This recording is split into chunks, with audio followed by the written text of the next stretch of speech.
the downfall for Sun Xian. Likely it was too much sort of power or a task that it could take on at once, and it's essentially physiology as a phase still adapting to that. So it's harvesting the ruins of San Xian to gain power. Yep. So because that's it's bad. been bound to it. Speaking of being bound to things, we found out that here in Blackport, the soul in the lake that the princess was talking to, that was like the very first king of this place, and his soul was bound to the lake. And we found out that instead First king of him, Brunark.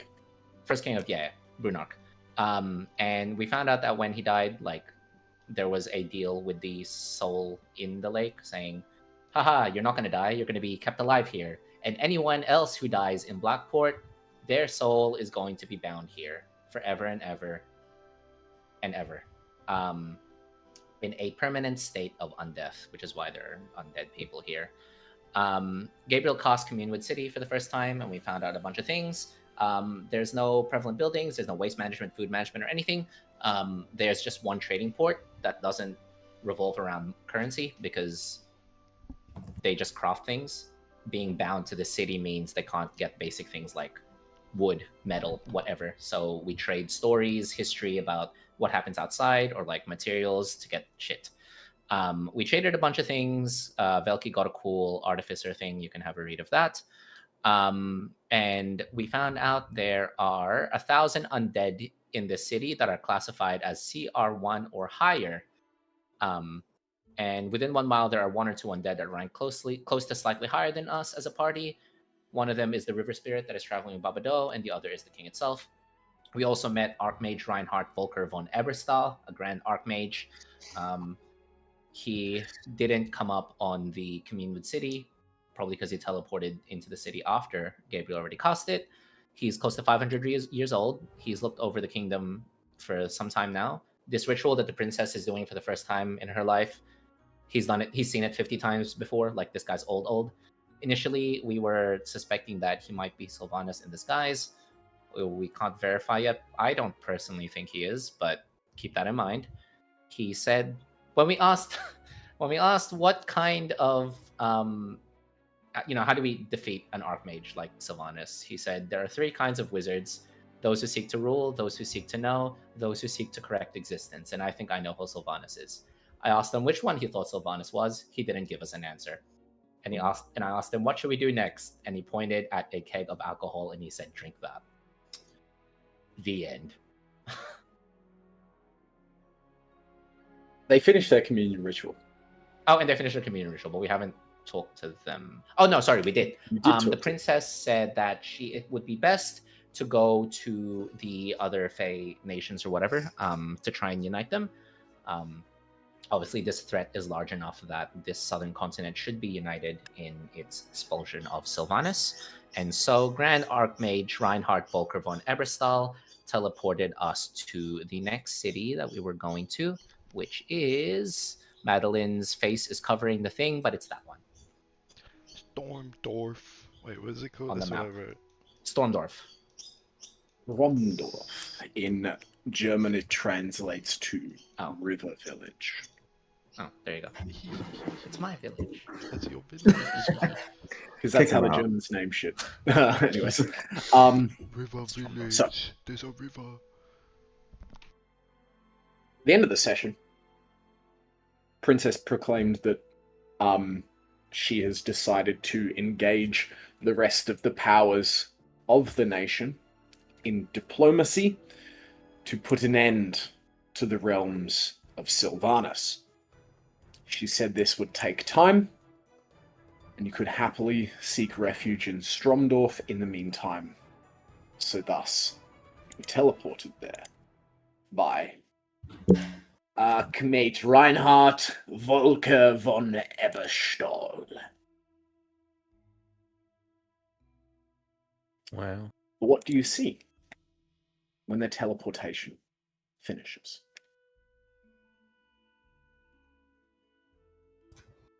You're at the top of a road, and this road bends along the mountain's shoulder and opens into a valley beneath you.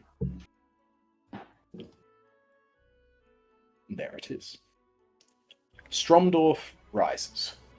The city is built atop a vast cliff of pale granite, its southern face dropping into the open air, and from that height, waterfalls pour around it in 3 wide arcs from where the river splits before it enters the city. It sort of wraps the southern half of this city like a living curtain of white mist. The sound reaches you before the full sight does. It's a continuous, low, sort of thundering hymn of falling water. Mist rises up from where the water descends from. Where it goes, you cannot see yet, only the mist that it casts, and it rises into the sunlight, casting rainbows that drift lazily across the stone battlements that surround this city. Above it all, snow-capped mountains stand like ancient witnesses. Their peaks burn white across the sky, giant glaciers clinging to the shoulders of these mountains. High alpine forest trees cling to the slopes. It's a city that looks like it's almost been carved, as opposed to built. As you approach down alongside the wizard, as he lights his pipe, very wizardly, with some form of green leaf that he's tucked inside of it, and seems to be. Wordlessly, he guides you down the pathway, and what you see is that this road crosses a colossal stone bridge, spanning a chasm that is cut deep into the earth. The bridge is broad enough for about 6 wagons across. Its balustrades are thick, as though it has been built over centuries to support a large amount of weight. Beneath the bridge, wind howls upwards through the gorge, carrying the cold breath of waterfall spray. This is a much colder area than you previously were in the swamp, much higher in altitude. Below, the river crashes in a violent foam, then calms into a wide silver basin that winds through the valley.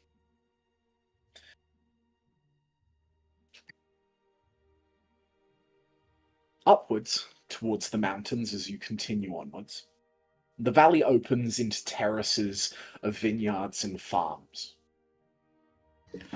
Farther up, wooden aqueduct channels guide glacial meltwater into irrigation basins to supply these large farms. Looks as though this city and this kingdom feeds itself well, and at a surplus that suggests that it experiences rather violent winters. The outer walls of this city as you cross the bridge are immense. Pale stone reinforced with darker granite bands. They rise in stepped layers as the terrain ascends towards the inner plateau where this city is built. Watchtowers punctuate the walls at regular intervals, each crowned with blue-tiled conical roofs. The stone seems clean and maintained, not painted over time and time again like you saw at Blackport. Royal banners hang between the towers. This seems to not only be the royal symbol, but the crest of the nation. Above the highest walls, shapes seem to move against the sky. At first glance, they seem like large birds. Then one begins to bank, and you see massive antlers catch the skylight. What Archmage Reinhardt explains to you as a skyhorn stag arcs through the area in a controlled glide. It has this long, shaggy, silver-grey coat that catches the wind. Frost is formed against the edge of its antlers and hooves. Upon its back, there is a rider clad in darkened steel that's surveying the valley. These are flying elks, it seems. They have no wings. That's the first thing you notice about them. They seem to leap from tower to tower, as their hooves briefly strike the stone on the top of the tower before launching back into the air in bounding arcs. Pairs of these riders and their mounts seem to patrol the perimeter in slow circles, watching the passes, the sky, and the mountain paths surrounding the city. When they turn to the sun, they look almost ethereal with this silver-blue fur. It looks thin, almost ghostly.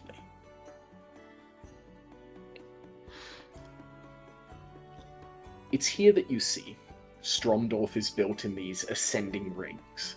The lower districts are made of tight stone streets with buildings 2 to 3 stories high, wide enough for 2 carts to pass by side. Smoke rising from the chimneys, blacksmithing hammers echo in a rhythm. Those of you that have spent a lot of time in cities like Katessa can attest that this looks like, while a very orderly city, still a city nonetheless. But in the background, there's one more detail I would like to describe to you. What you see as you enter through the heavy gates. Whatever guards are posted on, acknowledge that you are with a mythical figure and seem to let you through unperturbed. There is a palace that dominates the skyline towards the north east of the city. It is vast. White stone walls reinforced with buttresses rise in a very ordered, layered geometry. They seem to enjoy octagons here in their architecture. That's one of the things you notice. High spiral towers pierce the sky, capped in the same cobalt blue domes that you see around the city. Large stained glass windows at the corner of the main it's like an octagonal base that goes up into a dome. So you see like four faces towards you. And in the middle, largest one, there's this massive stained glass mosaic over 100 feet tall. And it seems to depict the first king kneeling at the lake that you have just been to.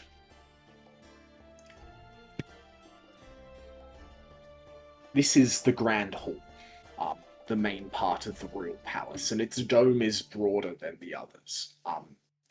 Its surface that it is tiled in seems, now that you get closer, in the distance you thought it was white, it is a subtle shifting blue. When you get closer up, really, really pale. It seems to almost resemble this like glacial ice.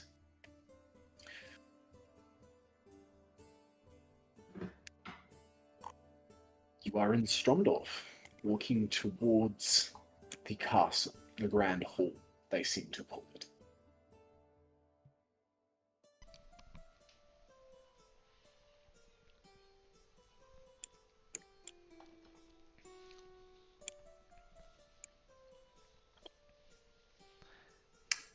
Is it like fucked up cold here? Or is it still like it's not winter, right? Like it's not too bad. Is it snowing? I'll give you Celsius and Fahrenheit. Oh, thank God. It's okay. You don't need to do it in Celsius. Hey! Yeah, just Fahrenheit. Just Fahrenheit. Fuck you. You would, No, that's alright. You don't need to use the big one. It just makes so much sense. Why would you use it? It's about 45 degrees Fahrenheit or about 7 degrees Celsius. Oof. Madeline's It's fine. getting on the chilly end. For those of you who don't wear a lot of clothes normally, it's probably a bit chilly for your liking. Out of nipples. Maybe fucking Francis as pointing well. straight at. He's pretty. He's sleepless. Yeah, Madeline's getting some thicker clothes. That's for sure. Maybe the type to own a puffer vest, I think. Okay, guys, it's time to do some In a winter popper snow. jacket, you say, Francis. Oh yeah. Pabado refuses to put anything on his chest, Like this. even when it's freezing Is cold. dude on fire? Oh my god. You're a fucking asshole, you know that? You're a dick. Okay. They're clean as hell. So please continue. Francis clean. All right. So I assume we're going to be trying to get audience with the city's government. So I think we need to figure out how to do that. I think you saying that the Archmage pops up next to you. He's about 6.5 feet tall, very Gandalf-esque in his red robes, carrying the staff with the amber with the dragon fetus inside of it. And he looks towards you and goes, "Well, that is the plan, was it not? I was going to take you to the castle and take my leave." And you definitely smell some herbal smells coming off of the pipe as he finishes it. When you And smell tucks that, it back into a satchel before, Is there, before sort of puffing like a ring out. Do it get secondhand? You know, let's No, he doesn't allow you to get secondhand. He's holding on. He holds that shit in. He doesn't exhale. Right how you chiefing that shit, man. Pass it over. Yeah, gotcha. All right then, we'll follow your lead. Let me just quickly buy some winter clothes though, just in case. Babado will create a small fire in his hands, keeping himself at the perfect temperature. Wow. Yeah, you might be alright, Babado, because you internally run quite hot. But the outside is cold. Velki, Need to you're get him fine. This gloves. is a warm day. I love the this way you're shit. from. I might put little sweaters on my bombs so they don't get cold.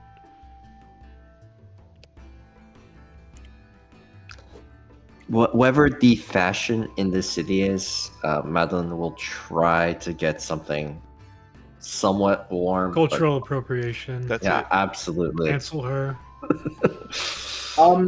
I would think some sort of like, as you're looking around, some people seem to be wearing leathers, sort of heavier. I'd actually say that they're not wearing heavier furs at this time of year. I think it's spring. But furs of some kind, very Germanic. Gotcha. You just found out? Listen, we are the colonizers, okay? I don't understand why everyone just doesn't accept this. We are in foreign territory, foreign lands. I assume King Matthias Albrecht von Mark, Warden of the High Passes, would like to speak with you. Sure, but if you don't mind, I would like to speak to the DM real quick. Can you put that name in just so I can... Thank you. Okay. King of Brunark. Jesus. King Matthias Albrecht von Brunark. King of Bernark. And so, I forget wait, is you it... had an NPC. You had an NPC named Matthias. 2 people can be called Matthias. Wait. Very let me- common name. This is Yeah. My King dentist is named Matthias. Matthias. So the king is last name comes from the kingdom, or does the kingdom's name come from the king's family? Interesting. Have to figure that one Make a history check with disadvantage. It's Southern. out. All right, disadvantage. All right. There's no way I get this. Let's see it. Oof. 9.4. Yeah, that's okay. Let's lead on. See If you'd like to find what fit Madeline has purchased in the meantime, Oh yeah, I'm going to try to do Yeah. that. you guys have enough money where I think if you're buying non-magical outfits, you can probably just purchase them without marking it off. Could I? Okay, I don't know if this is like overuse of this spell, but we are in a new city. And I have a fancy new spell to commune with the city. Is that okay? Commune with city. Okay, let's have a look. For city? those of you who were not here last session, actually, technically, it was only Velki who saw it. You see Gabriel's eyes glow golden as like these golden threads kind of move out into the city. just very ethereally before coming back to him. And these gold threads kind of spin together to make a formation of the city, kind of like a Marauder's map, where you can see like the layout of the city and maybe like some people walking in it, as he casts Commune with City. Okay. Specifically, I would like to ask, okay, prevalent buildings, prevalent intelligent creatures, and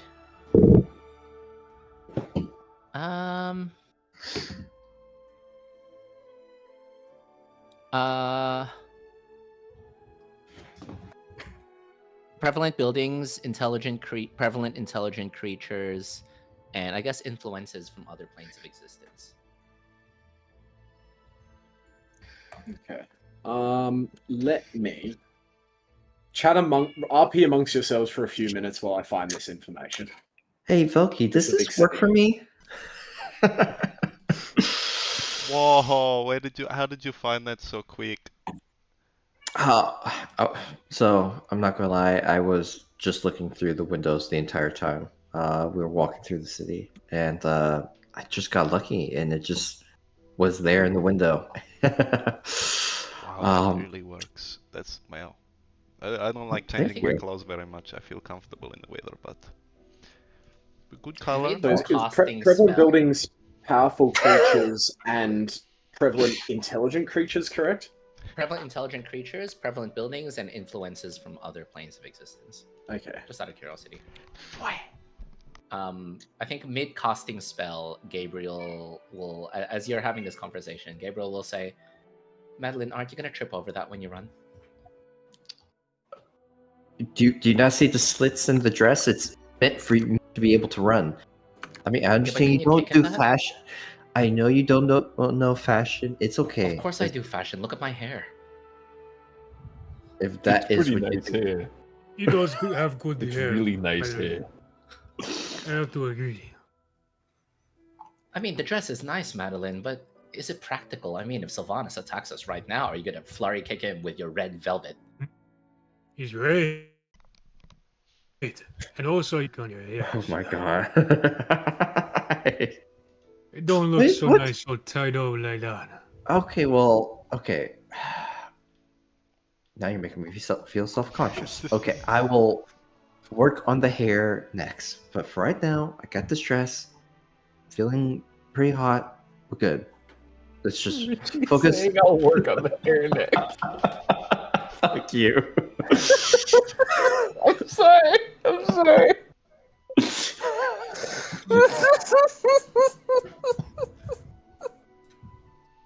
The motherfucker that got married had like 2 sessions ago. Yeah, fuck. No. You gotta work on the dress and the hair and Yeah. Where's the Hate nails? that. Hate you need that. better. You need better makeup. Is anyone You else look getting fits? trashy. Those boots clear eye. do not match. Those boots do not match. That's the biggest issue right now. Okay, let's see everyone's outfit. What the? I'm trying to I just find want one to at find. the I just moment. want to find a sweater. I want a big sweater.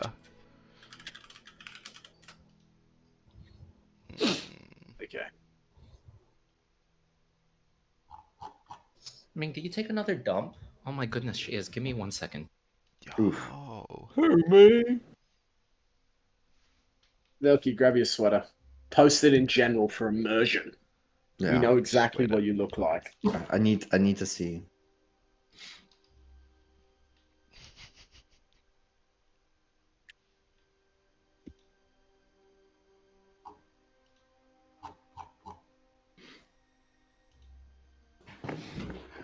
Jesus. Oh. All right, guys, time to derail once more. Yeah, it's pretty much the same, but it's a thicker sweater. Oh my god. Wait. Fair enough. Yeah, I finally seen a barrel outside the shop. I didn't even have to pay for it. What a steal! I And sure, it kinda, Felky. it's like too big. Spread It's too big for by her throwing too. to it. Oh. Jim's bargain barrel. Clothes. She like Bro, turns around, it's it- got a huge fucking Come hole down in to the the fucking back. barrel barn. Oh my god. Felky, I can see your entire backside. No, realistically, it would have like some like AI generated bird on it or something like that. Oh. It's so just so, stupid no, design. it's just like Like it's the Tweety fucking bird. horse. It's like just a horse that says like a Mexican phrase under it. Spongeman ice cone. Nice. Okay. I'm gonna do it like this. Wait, I apologize. Can we take a 5-minute break? I cannot fucking breathe Oh, right now. 5 It minute, smells 5 like minute. cat shit. Give me Why 5 minutes is to he not air out the leaving- room. using the litter box? I don't know. Bro is 5 freaking minutes. dying. Dude's getting gassed out. Bobby, what are you wearing? Well, I mean, if we're changing litter boxes, I'd like to take care of that too. Actually, my cat. Like, shit is while that- being dinner. I already posted Fucking what go- I'm wearing, bro. Go change your Go cat do with your shit. kitties. That's it. you wearing oh jeez, Felky.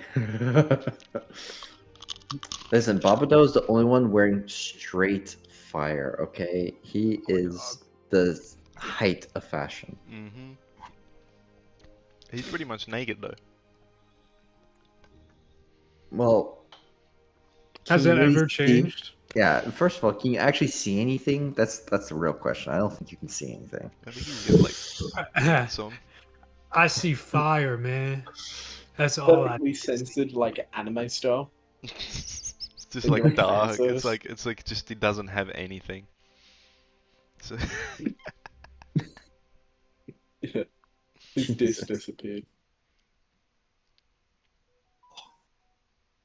Bro, I got back into playing Fallout New Vegas. Oh my god, I forgot how good the game was. And how unstable it is too.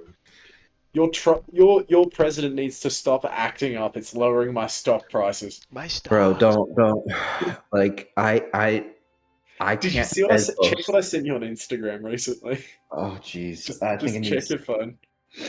Okay, let's see which one was it. It's just the most recent one. Oh, your first one.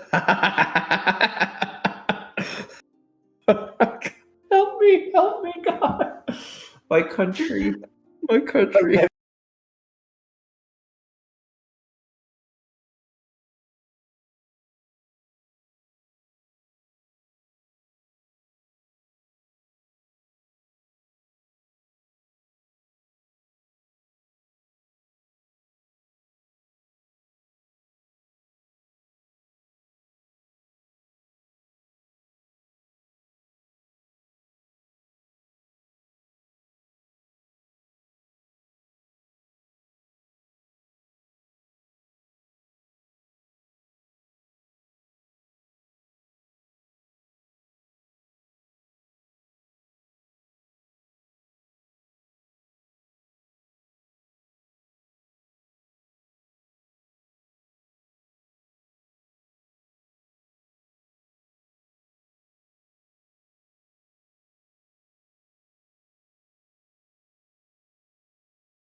for a moment, and you see the entire place begin to exhale in front of you.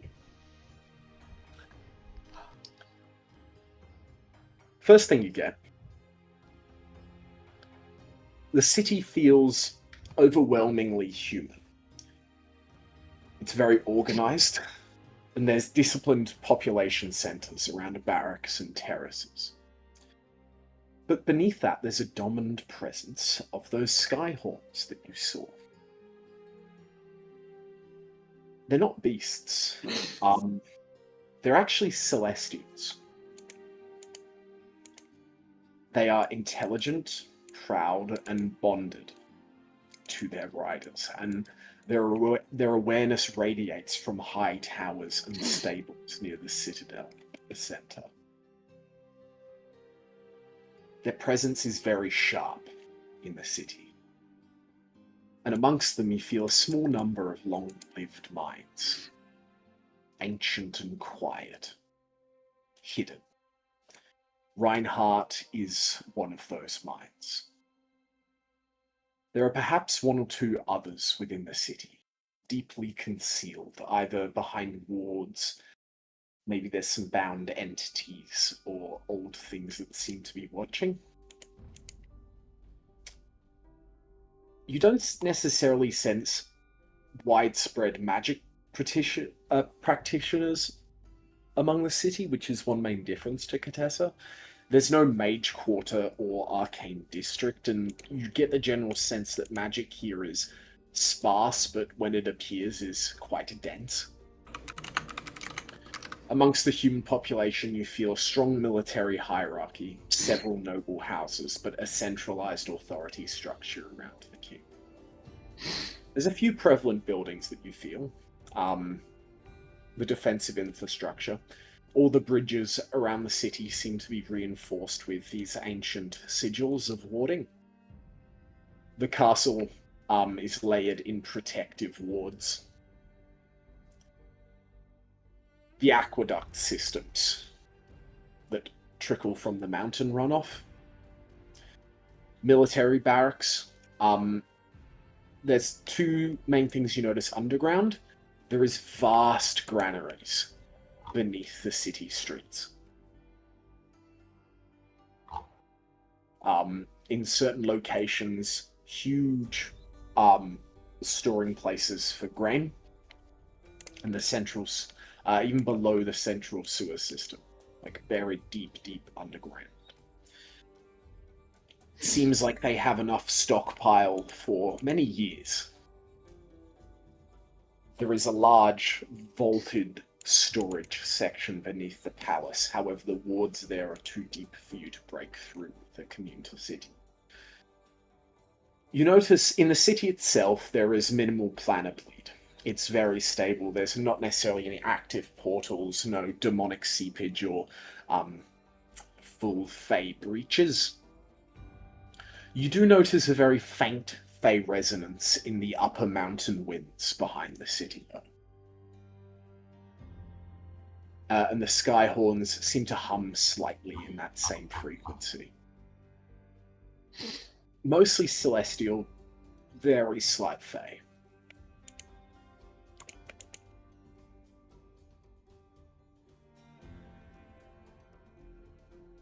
There seems to be some sort of stabilizing presence throughout the city.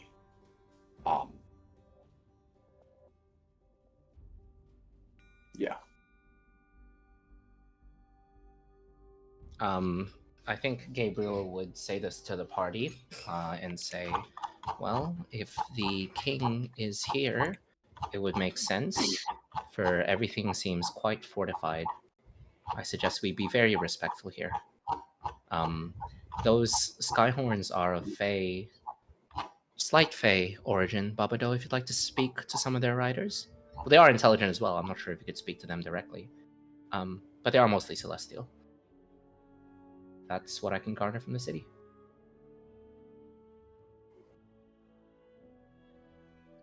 Why you assume I want to speak to them just because they're Fey? Well, they might have known the Ashen Stag. You know, horns and stag. That is a loose connection. It is a connection. Your own husband has what? He has no connection to this, dog. Have you spoken to him about it? Gabriel, it's okay to admit that you're wrong. You know, there's nothing wrong about that. Madeline, your dress is not as pretty as you think it is. Roll initiative. He's that kind of gay. Okay.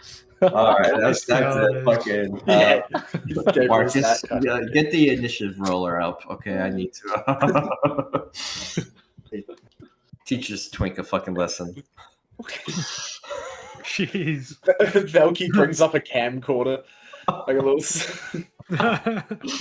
World star. World star. Absolutely. All right, so I use a move called Summon Husband. He will fight for me. last time I checked, I don't see him Summon here. Husband. Yeah, France just backs away. This one's yours. Hey, listen. Summon the husband. That It's like you've died once before. Do you want to die again? All right, so we go meet the king, and should we like ask anyone like what his kind of like politics history, like what he's like personality is, so we know what to avoid to say? Mr. Wizard Man, you have any advice for us on how to speak with your king? His Majesty King Matthias Albrecht von Brunach, Warden of the High Passes.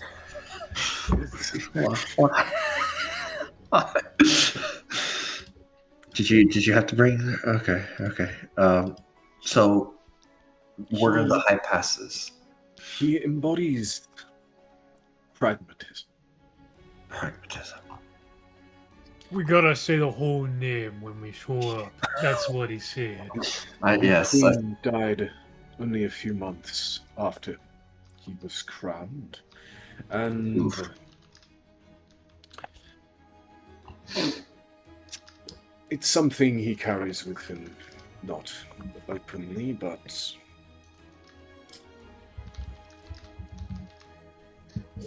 he is someone who thinks in the greater good of his people. He very much embodies this city to a T, much like his line before him and his daughter likely will afterwards. Interesting. Okay. He inherited the throne during the last great famine winter. Those grain silos you speak of was one of his first installations when the winter had ended. Him and his wife were supposedly in the mountains dealing with a rebel uprising amongst the towns there, and they ambushed them and felled Queen Adelheid. I'm sorry to hear that. Oof. Is there pragmatic last one? Archmage Reinhardt, when I was casting that spell earlier, I did send some celestial fae source up in those mountains. Would that rebellion from those towns have anything to do with that energy? Not to my knowledge. I believe that is the Staghorns? Staghorns. Skyhorns. Skyhorns. Okay. They are creatures that allied themselves with the kingdom for the past few hundred years. They are intelligent. And have served Intelligent. this kingdom's people faithful. How did that alliance come to fruition between the Skyhorns and the people?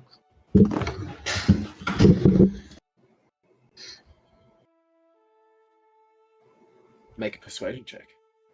Ooh. Okay. Persuasion. Can Maladin assist with just? Oh.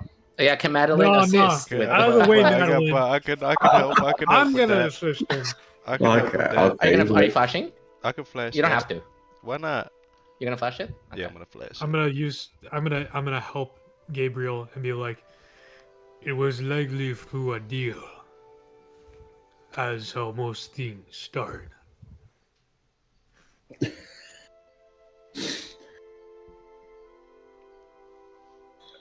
You can make a persuasion check as well, Barbado. Okay, I okay. don't think I'm that gonna adds see- anything to Gabriel's, but you know. Well, let's see first before you commit to flash. Yes. see, Bubba. 14. 14. Are you still gonna flash? You gonna So, flash? you're gonna flash the 14? That gets it to a 19. Yes. Can I you can I going to also increase use that a from second 19? level slot? Oh my To god! 21.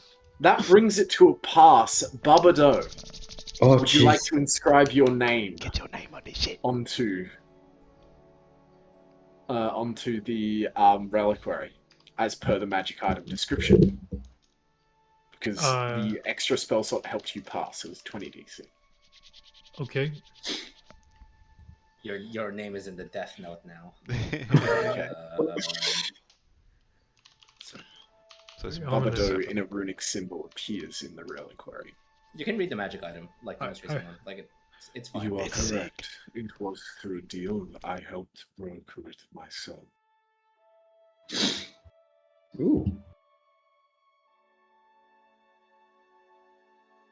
They are creatures native to the mountains. They were originally native to White Crag, before the Archfey that inhabits that booted them from their own territory. They needed a higher altitude place to reside, and so they came to the kingdom. I helped the royal family at the time broker a deal. Service for residents. Service for residents. Damn. I'm so sorry, I missed that. Can we repeat? They used to inhabit the mountain called White Crag, and apparently an archfey came there a few hundred years ago and kicked them out. So they came to the Skyhorns? kingdom, and they were the Skyhorns, Ah, and essentially they came to the interesting. kingdom, and I think Reinhardt would add, they are officially citizens. Wow. They are not large in number. There is less than 200 of them now, but they live long lives. Interesting. They are part of the reason that this kingdom symbolizes the stag so often.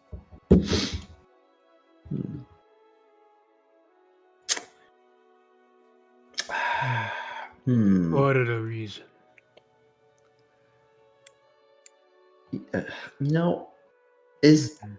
Would I feel I'm not sure. Is he telling us the whole story there? I'm Roll me curious. an insight check.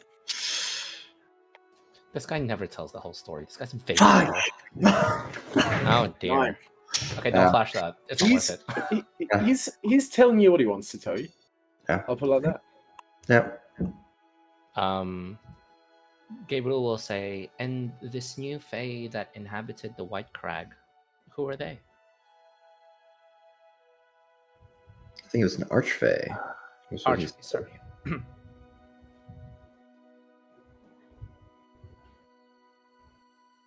She is known as the Lady of the Marsh.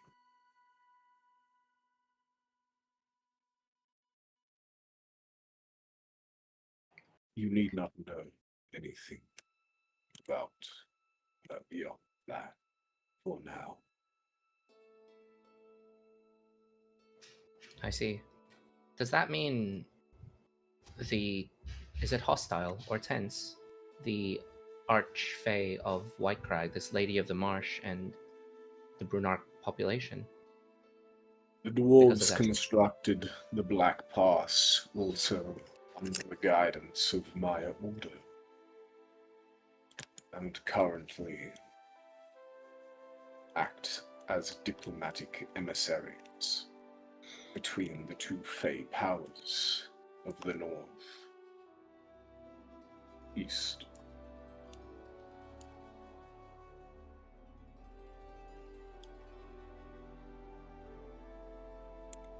I apologize. I'm quite curious about this entire thing. Do you mind if I just keep asking you? Do it. Let us talk and walk there. Yes, very good. My next question was, if the Lady of the Marsh was one of the Fey powers of the North, who was the other one? Where do they reside? In the north? Madeline, your name is not Archmage Reinhardt Volker von Eberstahl. Please remain quiet. Productive conversation is happening here. Of the Toad River. They argue of the creation of the marsh, whose domain it rightfully is. Neither of them are correct, but they will still be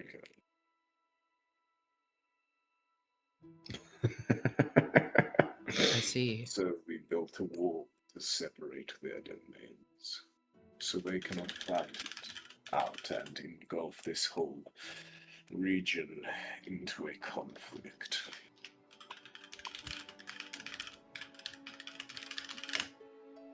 How come it was the dwarves that became the diplomatic emissaries and not yourselves? Myself. Well, I'm not a part the of Brunark Kingdom. Kingdom. I'm outside of it. As with my order,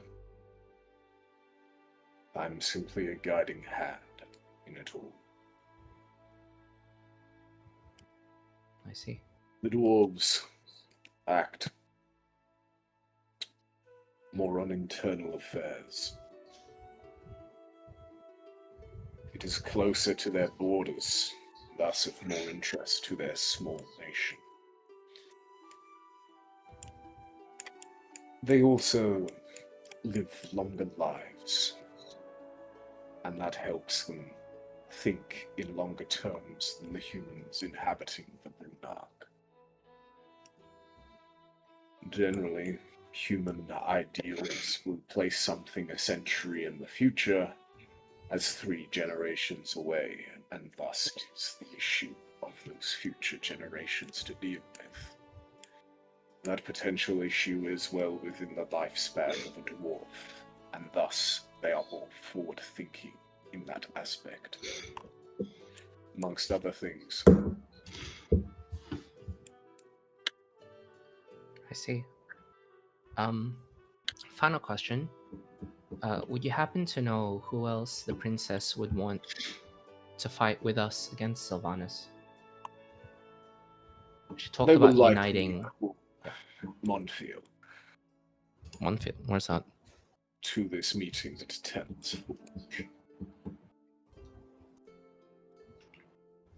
The dwarves hold the technology to likely breach into this domain. The humans could not go at it alone with their numbers. The elves should play a part too. What? Oh, hi. Okay. Goddamn. Where do the elves reside? South, in a South. garden island. Oh, Montvale. That's what you were saying, Montvale. Okay, I see. Okay. Oh, Okay, I see. all right then. I will represent my order in these matters. I know I said final order, but do you mind if I ask about your order? As Yes. you are. We are outside these instructions Very that well. you reside in. My hand is a guiding one. We fight battles you will never see the light of. Thank you for all that you do that we don't see.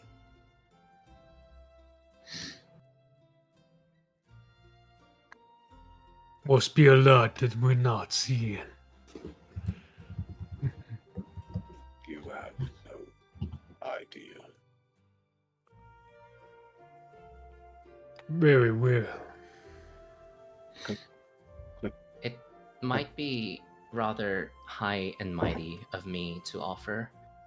However, I sense that your order's first priority, or at least your first priority here, seems to be the stability of the continent of the South.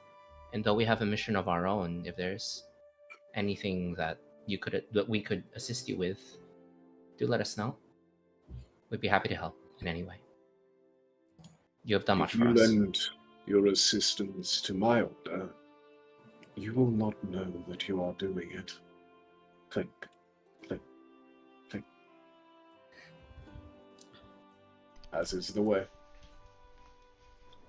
Very well. Nor will you learn of my assistance. Click, click.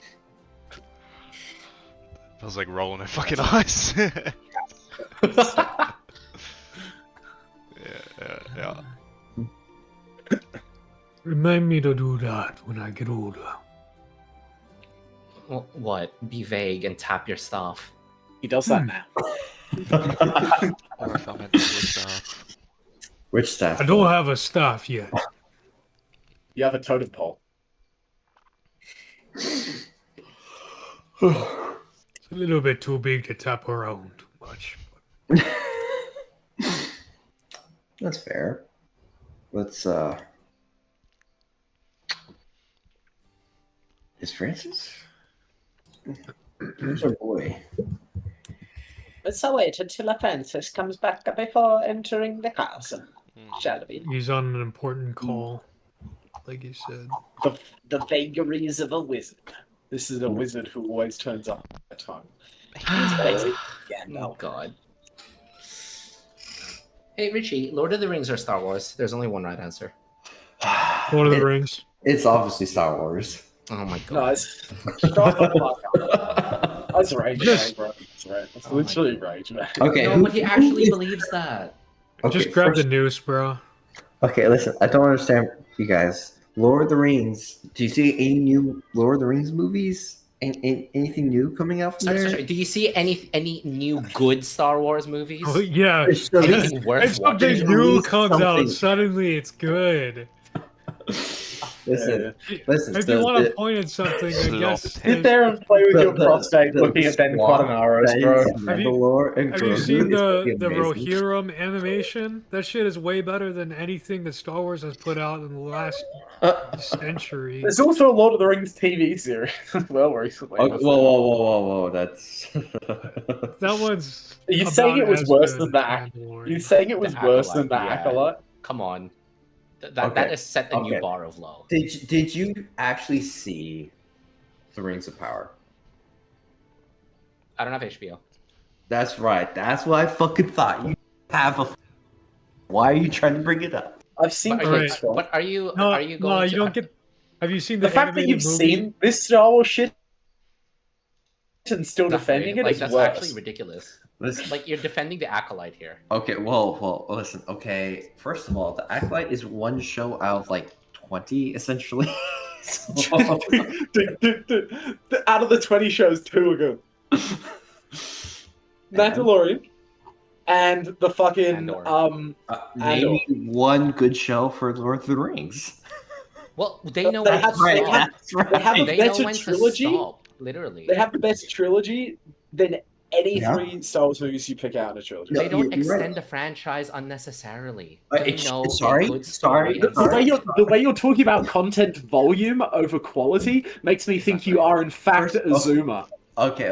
Let's stop for a second and call out the bullshit river. I thought You say they stopped. They came out with Rings of Power, which was shit. The Hobbits, which was shit. Sorry. The sorry, Hobbits? Sorry. Movies. Do you want to compare the Hobbits to the new trilogy? Yeah, exactly. It doesn't need to be I'm compared to The new Hobbit trilogy. It doesn't need to be. is so much better than the new trilogy, and even the Hobbit is better than the Star Wars prequels. The Hobbit is Name a better than the Star line Wars in prequels. Lord of the I'm Rings gonna that throw is that worse out there, than. and you can't say that. Name a worse line in Lord of the Rings, then who are you? Rey Skywalker. Like, oh my god, she's a fanboy. Listen. There may not be a worse line. That's agreeable. But Star Wars will continue to Hey, come out with none of you can talk until you've seen War of Rohirrim. I can't. The War of Rohirrim is fucking Oh. fire, man. It's animated by the same studio that did Castlevania. Hi, Jen. It's so good. Actually, I had a really productive phone call. Hey! What's the phone call about, King? Nothing official. I might have a new job at Disneyland. ooh, Yeah. hell yeah, I'm bud. calling you at 4 a.m. to talk about that. That's At crazy. 1 a.m. over here. Guy just got off his shift. He's a friend of my buddy Andrew who works over there. This wasn't an official interview or anything. He just called me and said he wanted to see what I was about before I do an actual interview in like 2 weeks. Sweet. Yeah, right? I'm 2 feeling weeks for pretty the happy. interview confirms no Australia, though. I just wanted Yeah, to I check that one. Look, I'm just gonna be honest. I'm being kicked out of my apartment. I don't really. I can't. I'm sorry. I think it's an important. I've had a lot lock in. of shit go down. Yeah. That's fair. Apologies, I'm guys. hoping Next time, whatever I'll it be is. I'll be in the US again before an Australia trip, though, and I'll have to run by LA. Ugh. You're gonna make me go back to LA for you. Look. Okay. As much No, as that's how much I like, love you, bro. I will I go back to appreciate it. LA for you.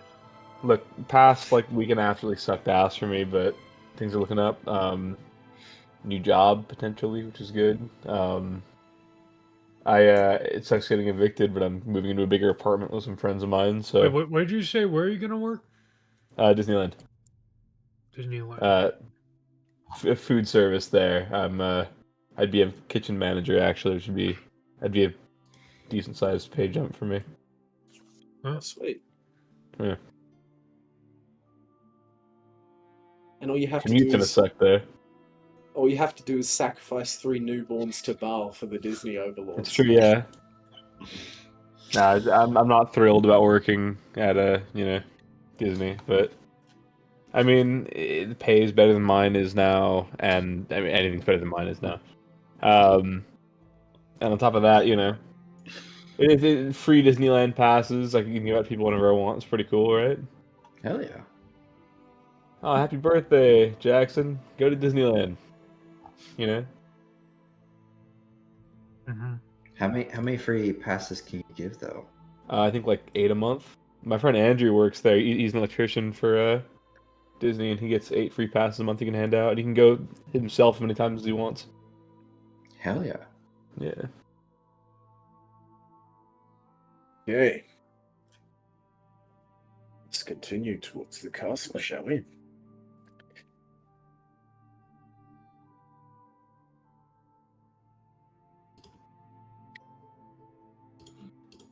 The final climb towards the palace is steeper. The paving stones shift from granite to a smoother white marble flecked with grey. 2 massive statues flank the approach. Each depicts one of these skyhorns, standing upright, hooves planted on broken chains. Between them, the great stairs rise. Skyhorn patrols arc above, descending occasionally to land on the palace's outer towers, before leaping again into the open air, the same pattern that you've seen them do. The presence is a constant here. The doors of the Grand Hall rise nearly 30 feet, carved from oak reinforced with steel bands, and they seem to be etched in an old runic script. Above them, inlaid in stone, the royal symbol dominates the facade. The doors open inwards slightly as warm light spills across courtyard stones. As you walk in, they close behind you with a heavy click. The roar of the waterfalls outside dulls to a distant, steady thunder. The Grand Hall rises clean above you. White stone columns run the length of the chamber, their surfaces carved in geometric patterns, octagonally. Mountain lines, flowing water, and angular alpine motifs. The ceiling vaults upwards into a broad blue dome, deep and rich in colour, speckled with gold leaf constellations. Sunlight pours through tall stained glass windows along the southern wall. The glass depicts founding moments in Brunark's history, battles fought, bridges built, treaties signed. The marble floor beneath your feet is polished smooth, patterned in interlocking grey and white stone that guides the eye towards the raised dais at the far end. Nobles stand along either side of the hall in measured ranks. No one seems to whisper or shift restlessly, but it also doesn't give the impression that it's spectacle as you've seen before in throne rooms. This seems like an assessment. 2 lines of royal guard in their signature darkened steel armor form a corridor towards the throne. Their halberds, the bottom tips are grounded. To the right of the throne ahead stands Princess Elsbeth. Gone is the traveller you met on the road. She is now wearing a gown of deep crimson velvet, with fine white embroidery tracing. They seem to look like these mountain-inspired lines along the sleeves and hem. She's wearing a ceremonial breastplate polished to a sheen, etched with subtle protective runes that seem to reinforce her torso beneath the fabric. A heavy ash-grey cloak falls from her shoulders, clasped at the throat with a silver brooch bearing the royal crest. Her hair is tightly braided and drawn back from the face, secured with thin silver thread woven into the plates. A slender circuit of iron and sapphire rests against her brow. It's not ostentatious like you might expect from a crown, but it is still unmistakably sovereign. She stands beside the throne, not behind it or necessarily in shadow, and her hands rest calmly before her. Her grey-blue eyes find yours as she looks as though she's weighing up a decision. Next to her, upon a throne carved from pale granite, simple in form but massive in scale, the back rises high behind him. The stone is left largely unadorned. He's a large man, broad-shouldered, thick in the chest and arms. Age has not diminished his frame, it seems as though he's settled into it. His beard is iron grey, full and neatly kept, falling to his mid-chest. His hair, the same iron grey, is pulled back loosely behind his head. His face bears the marks of weather. Lines at the corner of his eyes and mouth speak of long winters and hard decisions.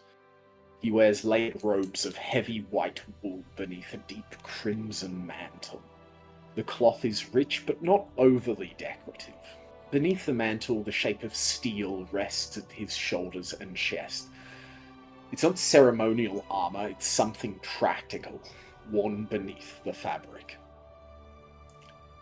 A circlet of dark iron sits above his brow, set with a single blue stone that catches filtered light from above.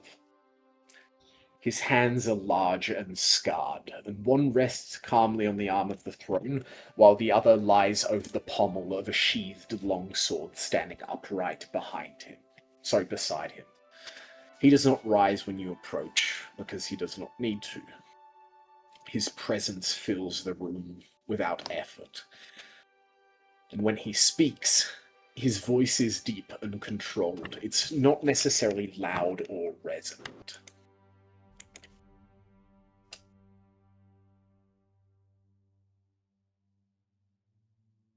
And there's something he notices you notice before he opens his mouth. As you stand hall before he speaks up further. There's something in the chamber that you notice to the left of the throne, set into the wall between two of the tall stained glass windows in a simple stone alcove. It's not large or ostentatious. Within it rests a life-size statue carved in pale marble. A woman stands cloaked in travel furs, one hand resting lightly at her side, the other extended forward slightly in offering. Her expression is calm and resolute. The sculptor did not carve her as a queen enthroned. She's carved as a woman in journey. At the base of the statue, engraved plainly, Adelheid von Brunach. She rode the passes in winter. There are no dates, no titles or additional names, only that. At the statue's feet rests a small basin of clear water, fed by a thin channel from the palace's upper aqueduct. Fresh mountain flowers sit within it, recently placed. At a passing glance, you notice something else about the statue. The marble of the statue's outward hand is slightly worn at the fingertips, as though it has been touched often.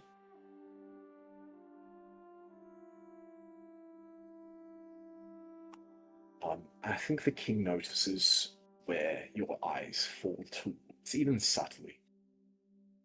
She preferred the mountain roads to their court.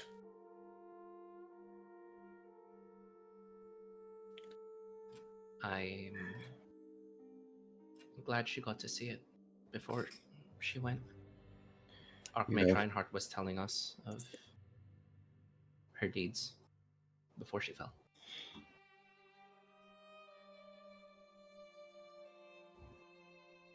A convoy. Winter. Poor leadership in the passes.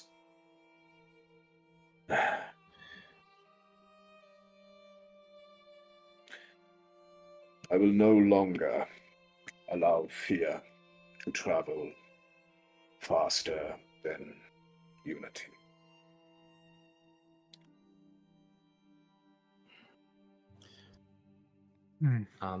Hang on, I need to to address him by his full name. King Matthias Albrecht von Brunach. It is an honor to be graced by your presence. We are the Unveiled. You forgot the word of the high pass. It's over. King of Brunach, what are Three of the guards step forward with chains. They're wielding chains. To the gallows! We're His eyes rest over each one of you for a moment.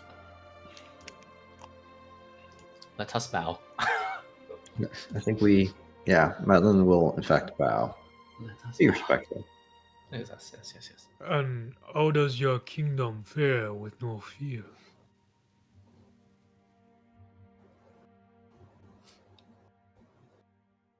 Jeez, here we go.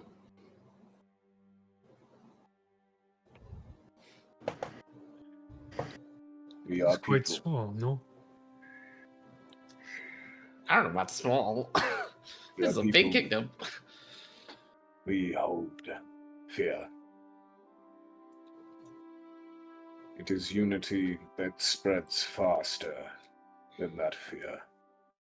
It is the response to that fear that has kept our walls standing for thousands of years. And what happens once there's no fear to respond to?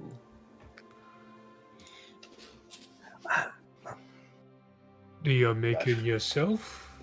Oh, Jesus. The that would be- citizens make the fear for you? I think he lets you finish. That would be a great day in the future. But no one has ever seen that day before.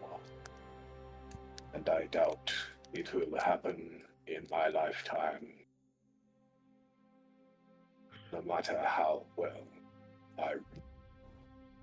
Perhaps it would have been done faster if you were the one inflicting it. Let us not spread an agenda of fear, for that is not why we came today. Yeah. I'm not our- spreading an agenda. I think he just holds up a hand, and it's not necessarily aggressive. It is in like a motion of like silence for a moment. Please elaborate on that. Okay. I'm simply questioning the philosophy of this king. Not because I don't understand it, nor do I disagree with it, but I'm trying my best to think what the right answer is.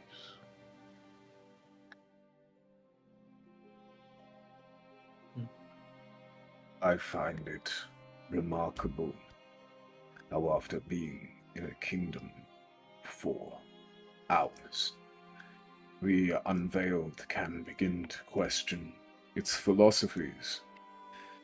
What part of those philosophies do you bring to question?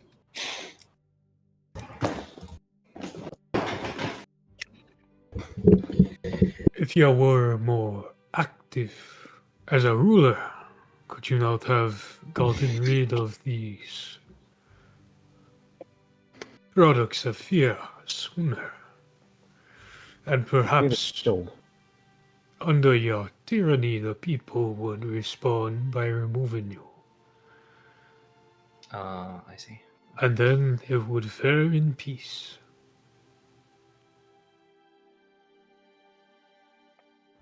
By products of fear, I believe you are referring to the great fissure spreading across our borders as we speak.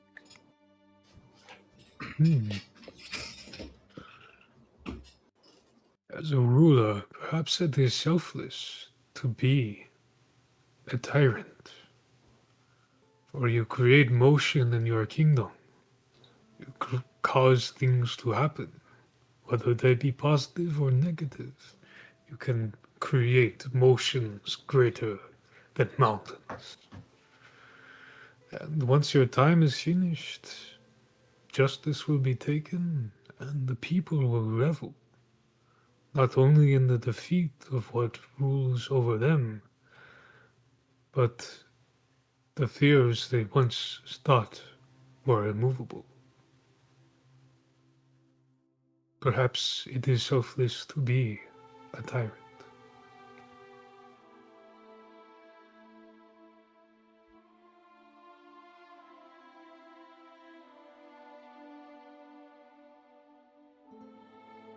Understand this.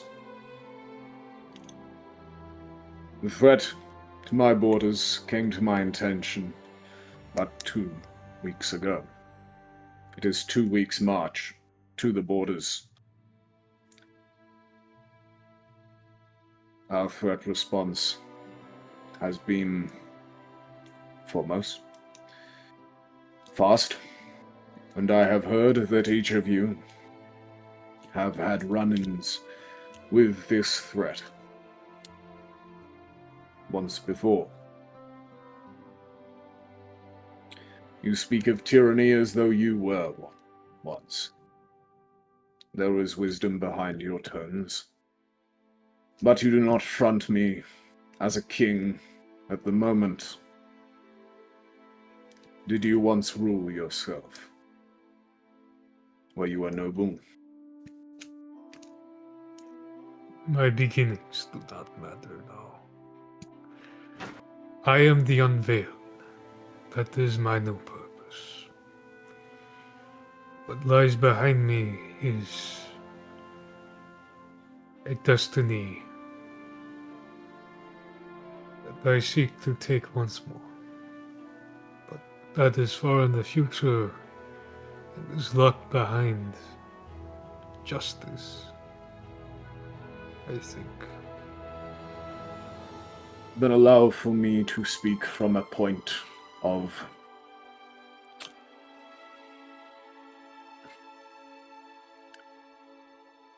business. There is a threat to not just my own people, but the people of this land that we inhabit, all of them, on the borders of my very kingdom. You sought out my daughter, the princess, and petitioned to her that you in fact could deal with this threat, having faced it in the past. That you are in need of assistance in order to do so. Have I been misguided, or am I speaking the truth in your eyes? You speak correctly. Yes.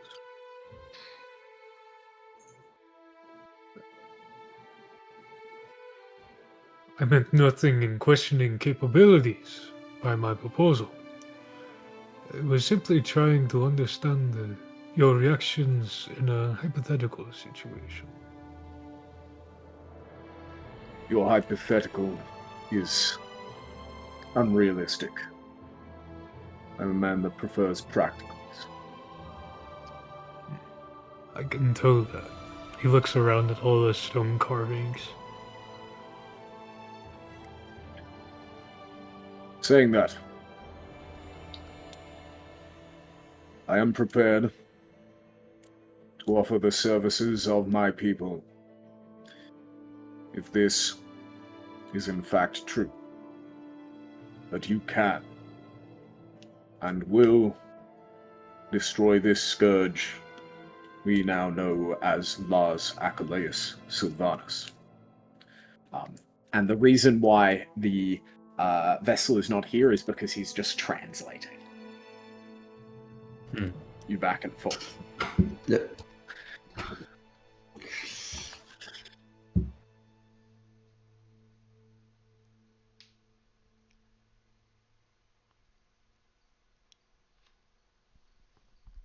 What must we know, and what must we provide? Sylvanus is a wizard. Well, of a type. I believe my companion Gabriel knows the classification of which spells he uses.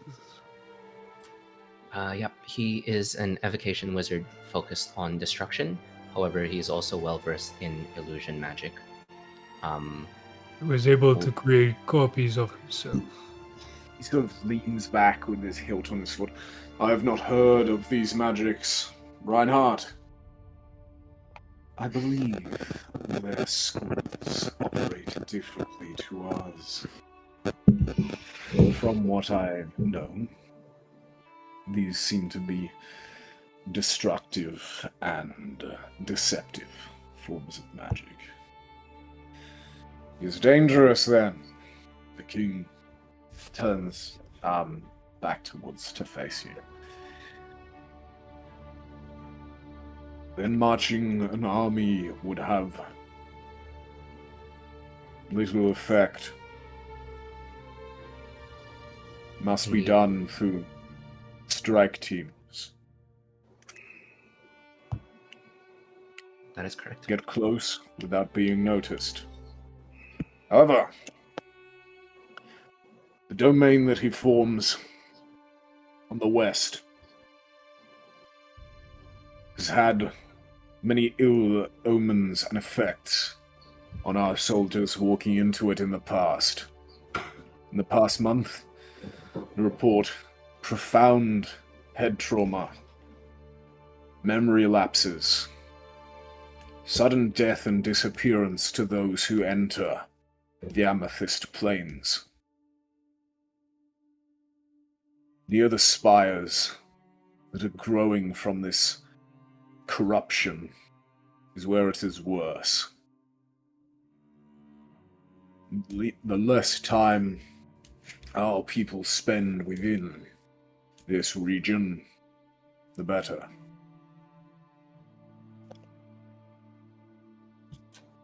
We were told that the dwarves could potentially have a method of getting us into the Amethyst Fissure.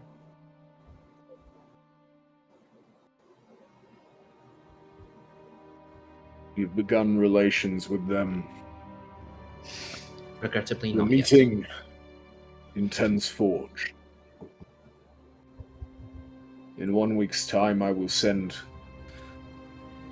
the heir apparent, he sort of points at his sister, as an envoy from our kingdom to Ten's Forge.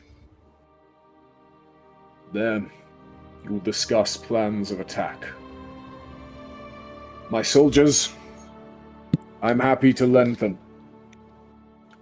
my strongest riders to get the job done. But I have a request from my general, one that I've chosen to heed and grant.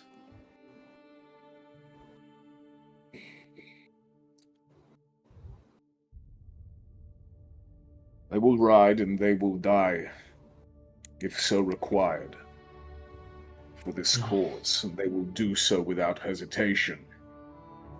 They have done so in the past, when Brunark has been called to war.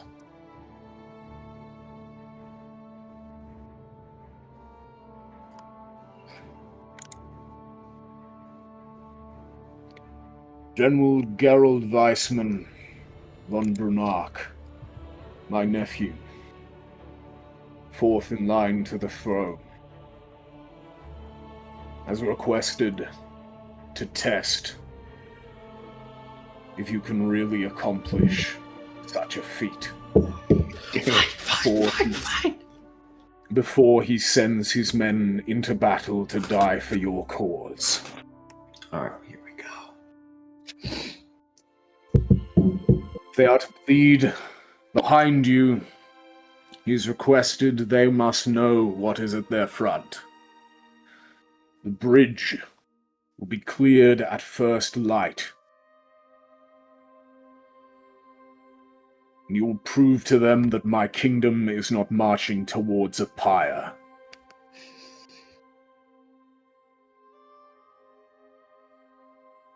In return, I'll grant upon you my blessings. My daughter here, who has talked to you more than I, has procured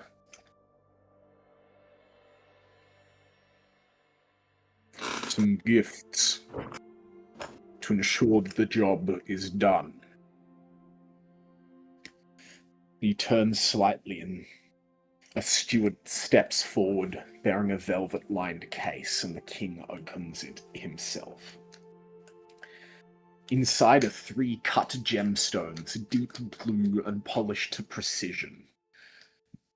Each faintly pulses with contained divine script. He lifts one carefully. I'm told this mage you pursue wields a word that ends life outright. He doesn't ask if it's true, he just assumes it is. You will carry these. And he hands it to one of the guards, who walks up to him and takes the box and presents it, and inside you see 3 gems of Deathwood are there. We thank you. These will prove most useful. We The won't second be case is using brought them, forth, but it's Oh, good shit, to man. have a nice safety net. and 6 crystal vials, each filled with a rich crimson liquid, are brought before. These are superior restoratives from our finest alchemist. I'll not send you towards annihilation unprepared. As for the next few weeks, you act in the interest of my kingdom, and thus are my finest warriors. And inside are 6 superior healing potions. Oh shit. Fuck yeah. So 1 for each of you. I'm gonna lean over to Gabriel. You hear that? He said that I'm his mightiest warrior. Second to me, of course. I think Rayona's just kind of standing behind you guys as well. Like, hello. Yeah. She hasn't introduced herself yet. She's just letting herself be one of the unveiled for the meantime. Absolutely. It's odd being referred to as the unveiled. Should What do you mean? Oh, you complete this objective and save my kingdom from corruption, you'll be forever allies of Brunark. You may call upon us in your time of need. Tomorrow, you will prove to us that this march will not be done in vain. it will be done.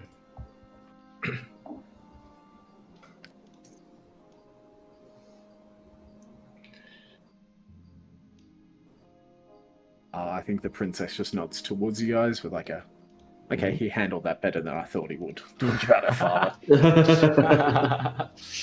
There we go. Okay, so our task tomorrow was clear the bridge, did he say? No, they're going to clear the bridge because the Skyhorns are going to test you. Oh, okay, we fight. Okay, yep. Okay. Ooh, this is exciting. I'm really excited. Time for a good old fight. Hell yeah. Guys, I'm really excited for tomorrow. Okay. Everyone, oh, you can't change spells. It's still the same long rest. But anyway. No, this will be considered a long rest. You can change your spells, and you're each granted a room in the palace. I will note, they allowed you to keep your weapons because it was so heavily guarded, but overnight, they will ask you to store your weapons within their armory. I have none. Damn, I'm keeping my. It'll be a magic item. They would ask for your staff and stuff. Oh, okay. Never mind. Anyway. and any magical items on you. Can we divvy up the 3 death wards? Who doesn't have a death ward on them yet? I am one of them. Who are the other 2? I think I do. Let me check. I can take Death Ward. You I can wouldn't take say it. no to one. Okay. My fucking Oh, phone, dude. God. Does Vessel have one? I Vessel can see. cast it. Yeah, but like, if we have more than enough, then he should. You save can his just put them in the spell slot and party use it. inventory and choose at Oh, the that's same true. time. That's true. Yeah, that's true. That's true. Fair enough. And choose at the time. Are we still I'm running the definitely taking one stream if right you now? I think we're going to pause for 5-10 minutes as Alright, you cool. guys go grab some drinks, prepare your spells, I etc., got etc. peace. Death Absolutely. ward gem. Go piss, do your stuff, take a long rest.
Grab it.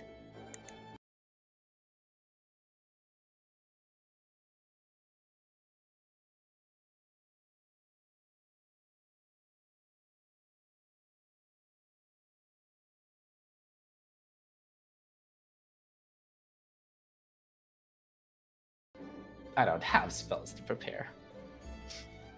Fuck you mean? I have spells to prepare. All ready to go.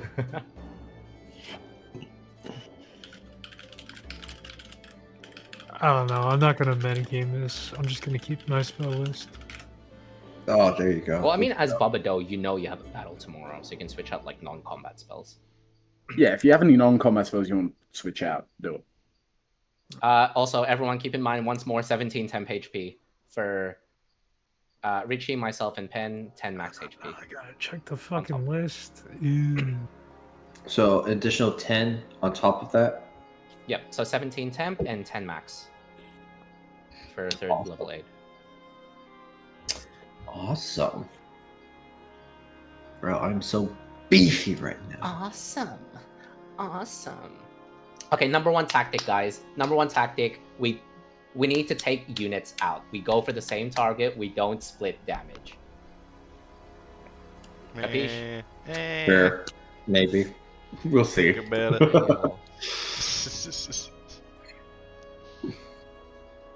Oh, come on. Come on, turn the radio on. It's 5 a.m. Right, well, we're not going to start with that pen, but I can drag you guys onto the Oh, show us. the area, and you can put The your battle tokens has down begun. around. That You put is your tokens narrow. Okay. It's they've Wait a cleared second. one This of was the they small- cleared this. This looks like They crap. cleared it. No, so what they did is they've cleared it, and they seem to have set up like an environment for you guys to fight on. Oh, so we can hide behind things. Okay. Yeah. So does that mean hiding behind those spiky things is like cover? Yeah, it'll count as half cover. Okay. And you can't just walk through it, so you can't just path like that. You have to sort of path around it when you're doing your movement. How the heck is Pen going to hit anyone? They're flying. Yeah, well, this is what you need to figure out with Sylvanas. It's like I'm giving you some Yeah. warm-up fights to be able to deal with flying creatures. And think about tactics, to improve for when you have to fight the flying creature that is going to kill you with a meteor swarm, probably. Just don't get hit with it. Or the two flying creatures are going to attack you at the same time if you don't deal with a simulacrum first. Yeah. All right then. Should I get Any legendary resistances? Huh? Legendary So- resistances. Let's gear up. The Bridge of Oaths. This is my encounter written. General Gerald Weissman von Brunark, fourth in line to the crown, has 2 legendary actions Oh no. and 2 legendary resistances. Do you think I should take fly for Francis? It's concentration, it's so worth- it's kind of. It's Kinda not a bad expensive. idea. It's not a, but you're spending 1/3 level spell slot so that Francis can get 2 attacks a turn on people. It's not a bad idea. If he doesn't have any other targets we can focus, it's definitely worth it. Oh, okay, I gotta drop something.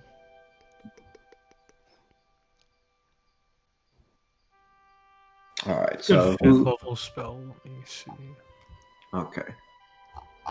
So are we And looking I'll to roll target initiative our? for each of these entities. But I'll describe the scene when Hen gets back. But this Alright, is how guys. they're set out, so you can kind of plan some shit out. So how do we want to take this, guys? Because I'm sure they're going to try to. Do we want to try to see if we can't cause? Will the stags fall into the water if they were stunned? I'm actually curious. For the purpose of this combat, I can tell you as well, I'm treating rider and creature as the same entity.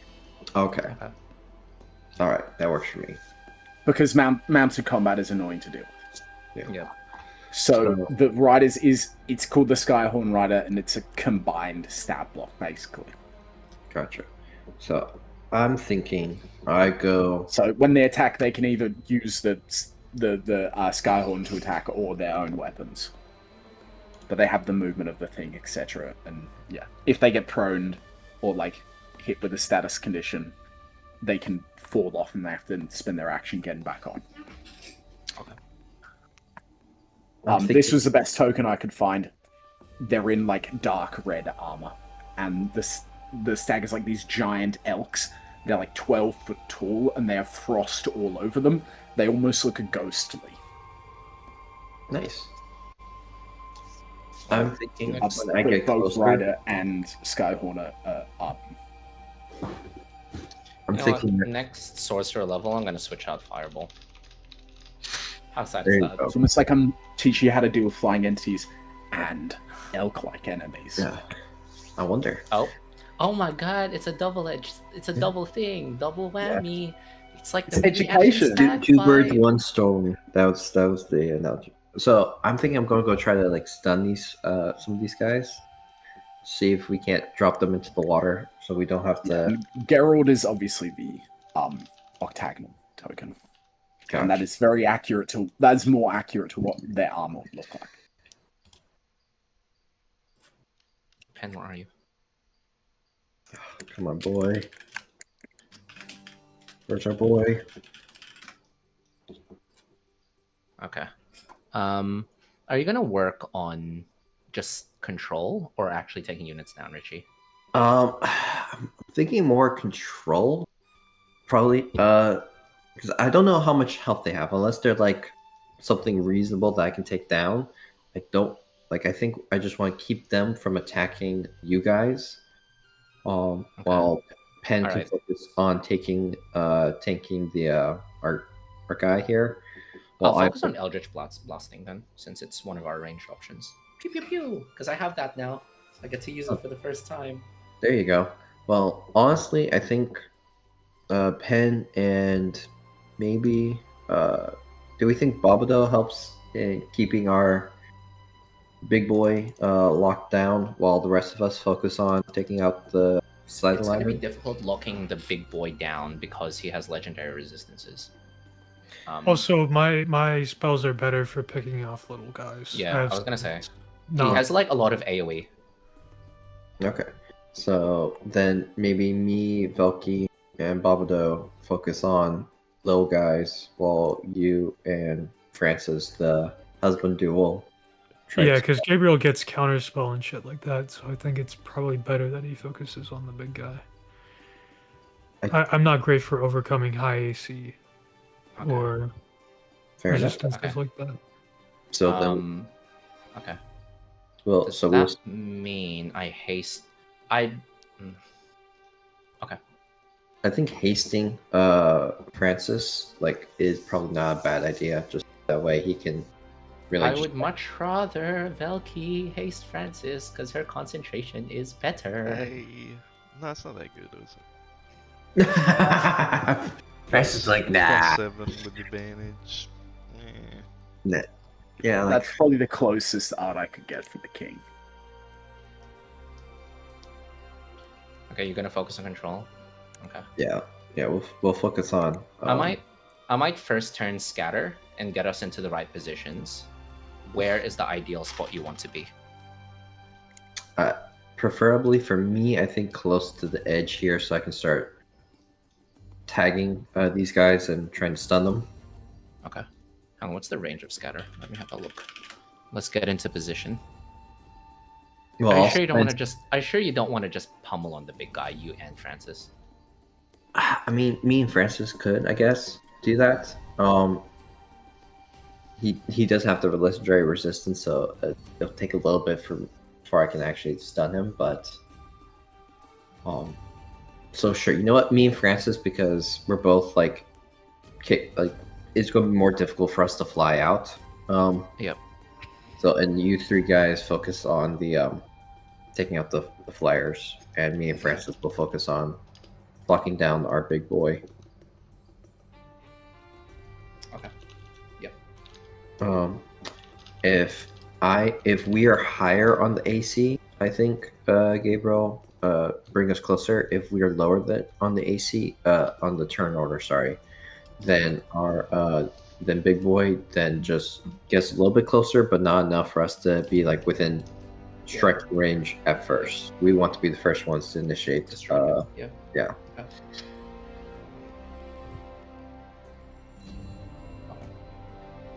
Wall of Force is not great here. We can just fly over and under it.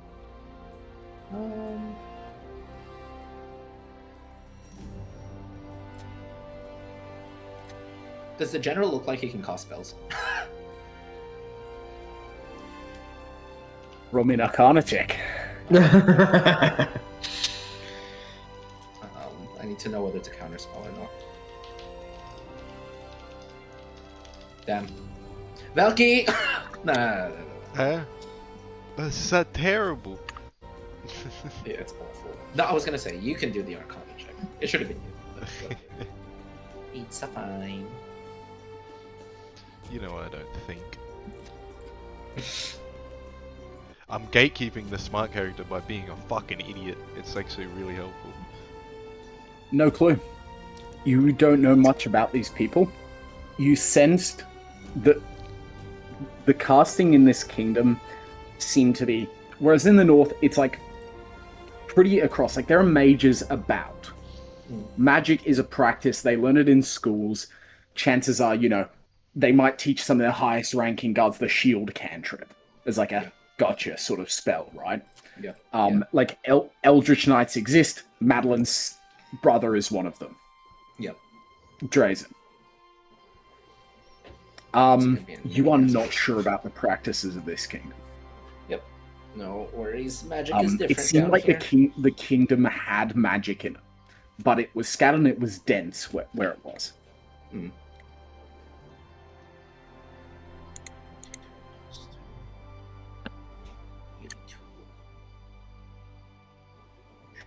At least there's no power word kill here.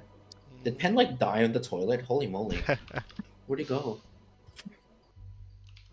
Benjamin! That's all right. I'm just setting up a few things in the background as well.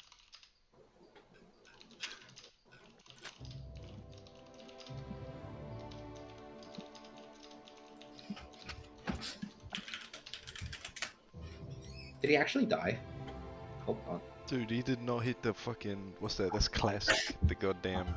He hit an Elvis? Goddamn, Mr. Presley.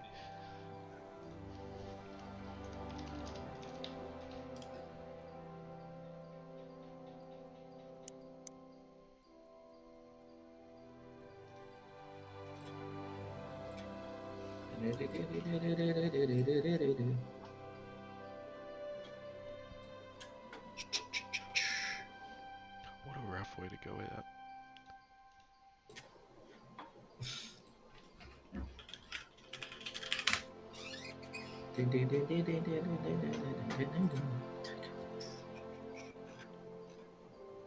Lovely tender.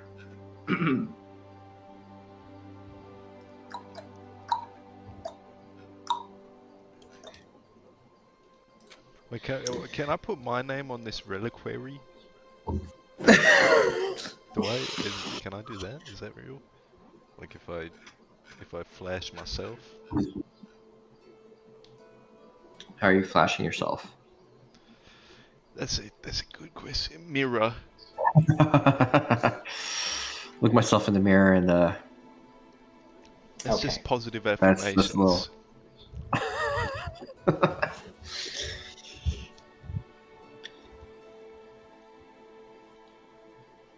Princess.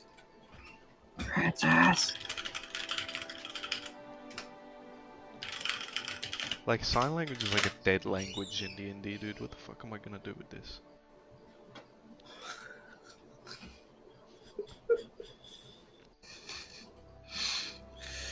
Listen, don't worry. You're going to try to use sign language at us while we're sneaking around one place, and we're just like. Hey, do you have any I know guys left? I do actually. I think Okay, I've got well, one. then the next I know guy you use, they can't speak. They're deaf, they're mute, they can only speak English. There you go. Now you have a use for them. Don't worry, I got you. I got you, Valky. This is the fucking mute, fucking deaf person who just Oh, can only communicate with sign language.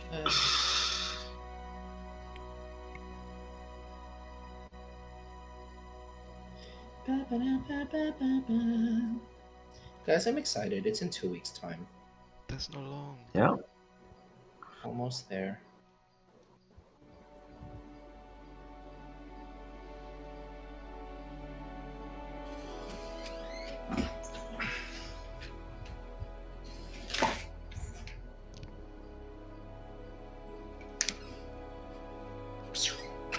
Hey Richie, thanks for showing up to the Star Wars session. Sorry Shows about how much that. you love it. Yeah. My girl's not feeling well. We had an issue going on. You got her sick. I did not. It's all the freaking old people that she has to take care of. What does she do as a job? She's a physical therapy technician. So she helps out with the physical therapist and the. Like a physio? I'm not quite sure what physio is. So A physiotherapist. a physical therapist. Like she helps out the person with being able to move again. Physical therapist versus physiotherapist. Let's have a look. Physical therapy. It's the same healthcare profession. Okay. Okay. Physiotherapy is the term preferred in Australia, UK, and Canada, while physical therapy is US. No, it's everywhere else in the world because No, it's it literally doesn't make just any US. fucking sense. They just Physio? Yeah, physiotherapy. No, it's physical because it's about. Physiotherapy. Listen, it's America and then the rest of the world. That's It really is. It always fucking is, dude. It always is. America is like the center of the planet, right? America. Yeah. Am I Listen, I mean, you I've guys seen got the enough dollar alien sign. movies to know that aliens always land in America because it's the only place that's worth like landing at. Okay. It's here nowhere else, really. like, what is an alien gonna do? They're gonna be like, "Oh, I'm gonna land in not America." Yeah. Okay. Yeah. Cool, bud. Nice story. Let me land in the middle of nowhere. No, thank you. I'll go to the only place on planet Earth. Go to the only place where shit happens. There you That's go. okay. Sometimes I too watch trash reality TV. Sometimes I look for it too. Because it's Damn. fun.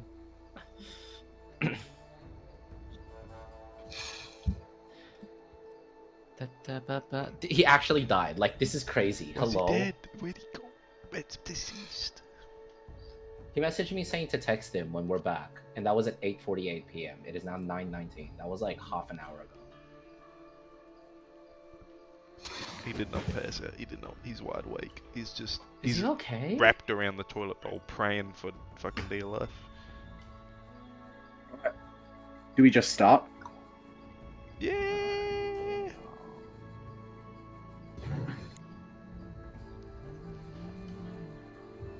Well, let's see the turn order, and if he's lost, then yeah, great, it works out. Okay. Otherwise, someone can just do Francis's shit. Do Francis shit. Do Francis shit. People's tokens aren't even on it yet. It's only me, Velky, and Madeline. Babado, get in here! Hurry up, Try to get Bobby. tokens on, boys. Oh yeah, sorry. Hold on.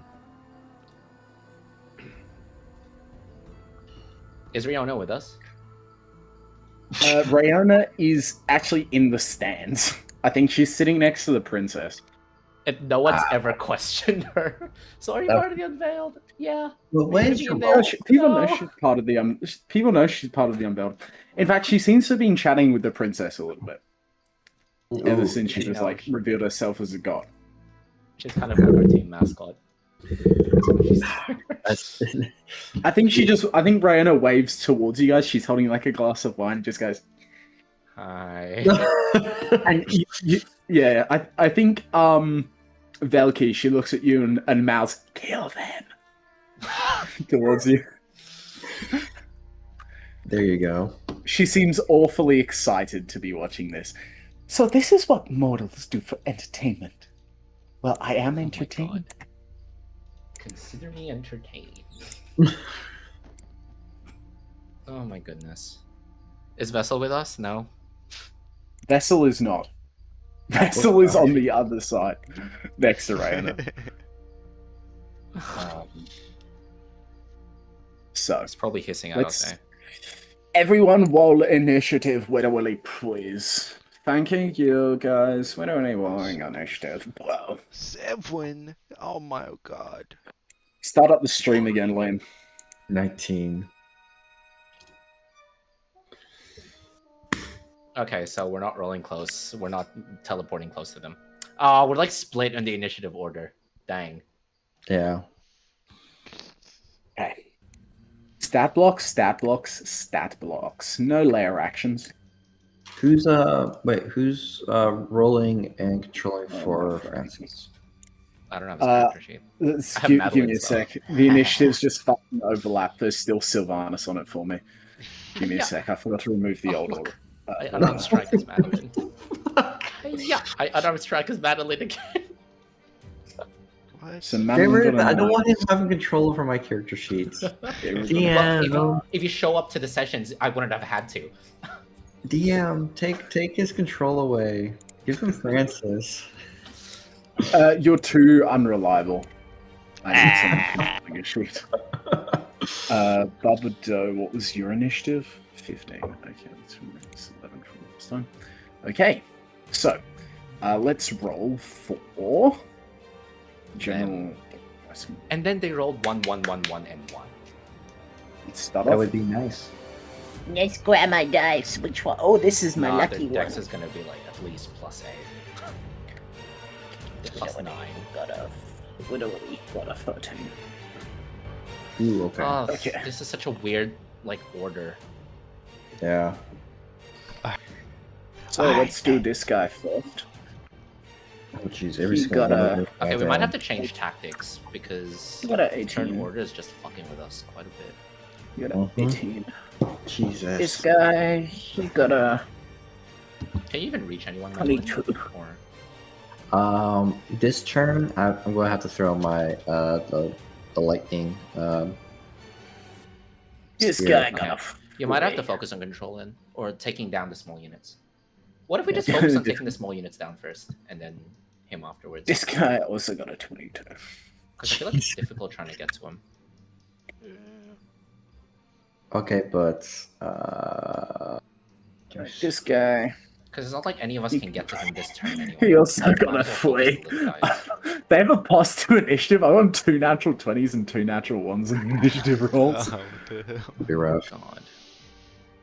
That's crazy. That it's is a but whack look turn how order. it's like almost alternating blue, green, blue. Fucking hell! This guy got a 13 as this guy got a 13. Oh, so I thought someone else. He got same as the fucking general. That's so weird. What the heck? I literally rolled 2 natural 20s, 2 natural 11s, and 2 natural 1s for those That's like initiative the rolls. median, the highest, and the lowest. Yeah. Average dice. Yeah, That's the crazy. dice. My dice are rolling very average today. It's gonna be a lot of crit misses and a lot of crits. I'm just gonna reload my roll 20. It seems to be spazzing out on me a little bit. I don't think it's my computer. I hope it wouldn't be. Oh, that's better. Okay, so it's moving now. 100 and Francis. Let's just click his initiative. Who wants to control Francis? let his husband That's do your it. job, husband. I had to control Richie's character, and I was very disappointed at the wall of magic items that just never got used. So I'm kind of scared. Of someone else can do it.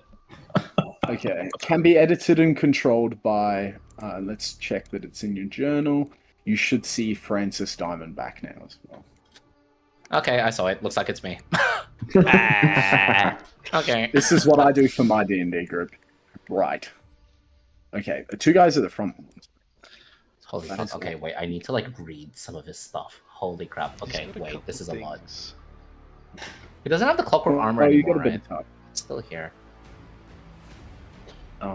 So. He doesn't okay. have Boon of the Stormborn, right? Because he never, like, that got retconned. That got retconned. He No, doesn't. yeah, have he does not have He it. doesn't have that. Yep. Okay. it. So I think this guy's gonna dash and get into range of Bubba Yo. Oh, but he's jeez. gonna Hi. flank because he's in the air, and they have reach. So this guy's gonna be 10 foot above you, Bubba. So let's I go. feel like we just take out the little guys first. They're coming to us anyway. Yep, that's Um, exactly what we're One about by to do. one, get close So to them. I think what we're gonna go is we can give a nameplate which goes 10 feet. Can you guys see that it says 10 feet there? Underneath the token? No. No. Okay. Can you guys see it now? no. Yes. And I think this guy's gonna do the same thing, but I think he's a bit closer. So 60-foot fly speed. So you might shift around here. Yeah, we're actually gonna go to this Elky here. I'll do the same thing with the nameplates. I think that's the easiest way to track height in Roll20. So he's 10 feet up. What is your name? 10 feet. What you see, the Great Stone Bridge has been set up almost like there's been a war there. They've set it up purposefully to see like how you can deal with the dereliction of areas like ruins, obstacles, fortifications, that kind of stuff. Below the bridge is a chasm that's about 500 foot deep, and the river runs below it. Nobles are lining the parapets at either side, like along the walls. They've put chairs there, and they're looking down towards you. 6 mounted Skyhorn riders fly and hover at either side of the bridge, and Geralt Weissman stands there. You shall be tested by us and our most elite force. If you can fell us, we can ensure you will make it to Sylvanus to fell him also. Ride, my Skyhorns! And he raises his glaive, and 2 of them dash towards you, through the air. And it's like when these things fly, you see like trails of ice behind their hooves and hooves, but behind their horns and hooves, and they're moving with agility that, they're almost elk-sized, these things, that they shouldn't have. Like, they kind of fly and they hit like an angle. And you see these things, the riders are holding their halberds at the very end, and it's like a slashing motion. It's like they're trying to use the momentum of their speed to slash you as they go. Not even like a thrusting one, they're holding it at the side. Like a cavalry would, chopping up people below them. And it's those 2 that go perfect formation, just dash forward first. It is well-drilled formation that they're moving in. And it is now your turn, Madeline. Okay. Real quick, is this like edge of the bridge raised? Like 5 it is feet? raised up 5 feet. Okay, so if I get up to there, would that make it 5? I'm 5 feet now under. Yeah, you this can guy. you can punch them from up there. Yeah. Okay, absolutely. Then works for me. All right, first strike then. 23. 23 will hit. Awesome. Making that a stunning strike. First on this guy. Let's roll a con save for him. What's their con like? Okay. Not bad. They have a +9 to their con saves. Jesus. That'll be a natural 18. Yeah, great, awesome. Second strike. 20 just hits. Just. Okay. Another stunning strike. He is stunned. Awesome. There we go. Next to this person. And yes, there I do have enough speed Okay. for that. I just want to check. So it's going to cost you 10 feet to get up to the wall because it's climbing. Okay. So that's Do you have 25. like a monk climbing Jump thing? down. Actually, wait. I do have. You have a monk climb thing. Like you can run up walls, can't you? Yeah. Can you put the feature in the chat? I'm unaware of monk. Yep, unarmored movement. At 9th level, you gain the ability to move along vertical surfaces and across liquids on your turn without falling during the move. I don't know if that means Without half fall- speed, but I don't know. It doesn't negate climb speed. Wait, let's have it. Move along vertical surface. That just means you can run up. Actually, it'll be an extra 5 feet because you're running 5 feet up the wall. Like you still have to get the distance, I suppose. Gotcha. So that would be Is how I read 20. Okay, that'd be 55. Does that mean there's no mechanical difference? No, it to means she anyone can get running up a there. wall? Oh. No, it means you guys can't run a wall. She can literally just run up Yep. there. Okay. No. To you guys, then it'd be 10 feet of movement. To her, it's an extra 5. Oh, okay. Yep, I see. Gotcha. If that's the case, then could I technically go here to? That's still 50. Oof. All right. Yeah, I'm being very particular about the movement. Fair enough. Because That's right. I get you have a lot of movement speed, and eventually you'll just be like, yeah, you just move there. But you're not hasted or anything, so it's still limited movement. Okay. So if that's And the they case, I really won't be able to get to the other guy, so I'll just focus on bringing him down. And so my next strike will be with advantage. It will be 25. Good thing. 25 hits. Yep. 9 points of damage. Chipping this guy away. It makes a punches towards him. And the flying stacks. He kind of seizes up. That's it. Okay. I'll let you know, he kind of flops to one side when he's stunned, but you notice these guys are actually strapped down in a way that makes them very hard to unmount from these things. Okay. Like his legs seem to be attached, for better or for worse, to this being, because they fly and do like sideways and upside down stuff. So 18. I think at the end of your turn, we're going to do a legendary action up here.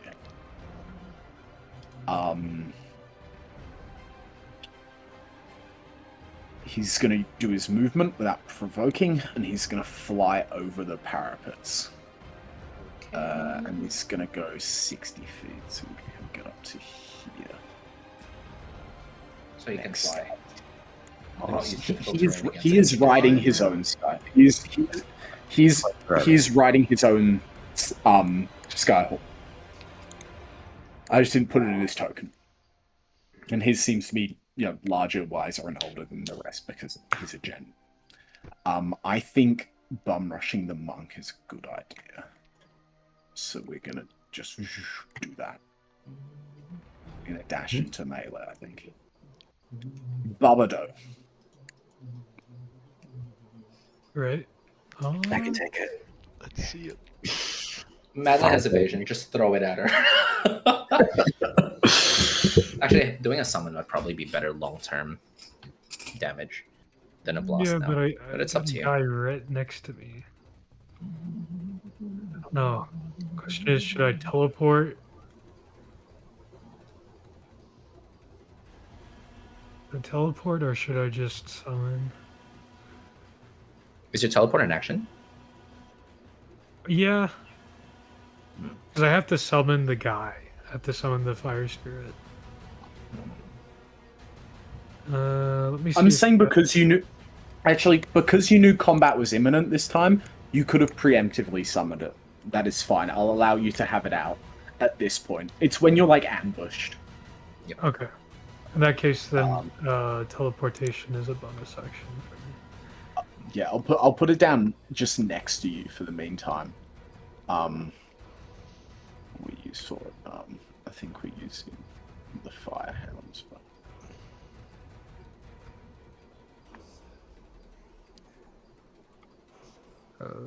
Let's see. yeah, we'll use one of these things. I'll just Yeah, give you I mean, control over. Yeah, that pretty much is what it would look like anyway. So.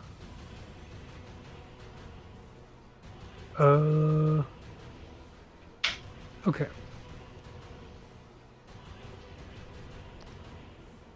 Do you guys want damage or just better quality of life?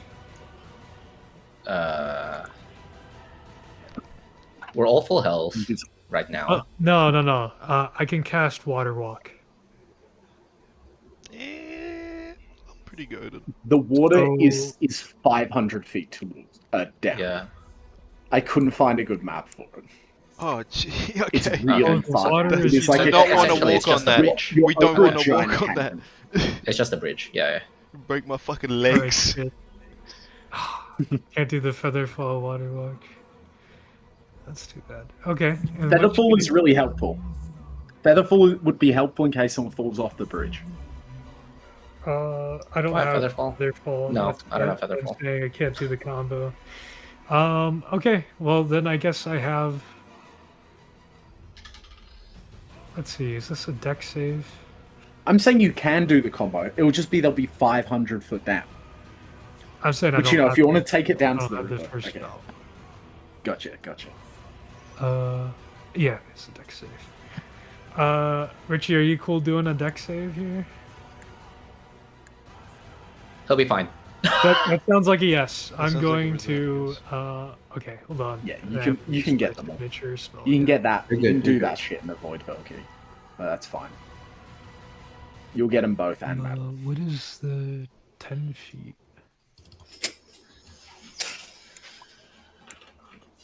Um, 10-foot radius would be something like that. Or you could do something like that. That'd get them Hey, I'm walking here. I do use my half, 10-foot radius of a half large area. creature. So a large creature is what? 2x2? Let's what I'll do is I'll drag the token in. You describe what's happening. I will give it a radius and then you can position. I'll give it like an aura and then you can position it like Okay, in okay. advance based Let on me the make aura. this dramatic first. Hold on. Yeah. Okay. Let me just preface one thing. We do the rule where it's like half half you have to get something half within the area for it to be counted. Right? Yeah. So that counts for you and the It's enemy. your custom Half the- spell. Baba Do will reach into his pocket and sort of the fire will blaze from his eyes and he'll pull out a weird almost trypophobic rock with little holes inside of it. It's sort of metallic and has this weird rainbow-like hue on it, as if it was otherworldly. And he looks at it closely and he's like, I wonder if this is still going to work. I should try it out now. And he crushes it in his hands and blows the dust into the sky. And from where the debris spills out into the air, it all collects into sort of this plume of smoke. And then from the sky is like a twinkling star, and a flash of light comes as a massive meteor falls into the earth and blasts in a volcanic cascade of fire. Crashes into the earth as he casts Summon Meteor Spirit. Allow me to propose to you this for the positioning. Because it's cinematic and the first time you're doing it, I think it'd be cool if it comes from this way, slams into the side of the bridge and kind of breaks through, and then we'll have the area of effect be this, but it'll get summoned like here. Alright. So it'll be Madeline and these two. One of them's stunned, so they auto-fail the dex save. Makes a dexterity saving throw. So they don't have good dex saves. 15, which I think is a fail. for That you. is a yes. So Madeline passes, so she takes no damage. The other two are going to take full damage. It's 4d6 fire plus 4d6 bludgeoning. Yep. Let me roll that. And I'm going to create a little counter on it. Nameplate. I'm going to go 3 rounds. It's here. and then you guys can see him count that down. So we'll do 4d6 for the Plus Oh, wow. 4d6 bludgeoning. There it is. There we go. So each take 22 points of damage. So And you can see this thing is like slowly No, 23. falling apart as the molten metal it's made of starts dripping onto the ground, as if it's only alive temporarily. this was cast with a 6th level slot, right? But it's a 5th level slot, but it gets upcast by your Yeah, staff, right? I totem. So roll an extra d6 of both. I see. Okay. Because the original damage increases. So just do 2d, 8 damage. So, and then this guy's taken 7 damage.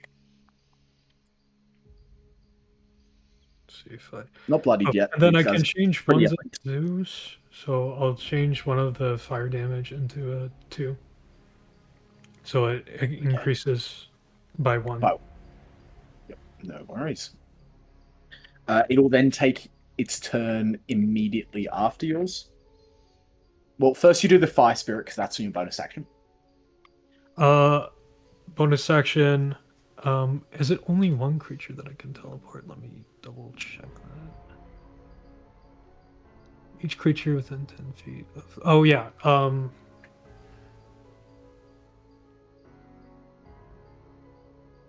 Let's see. No, that's not it. Hold on.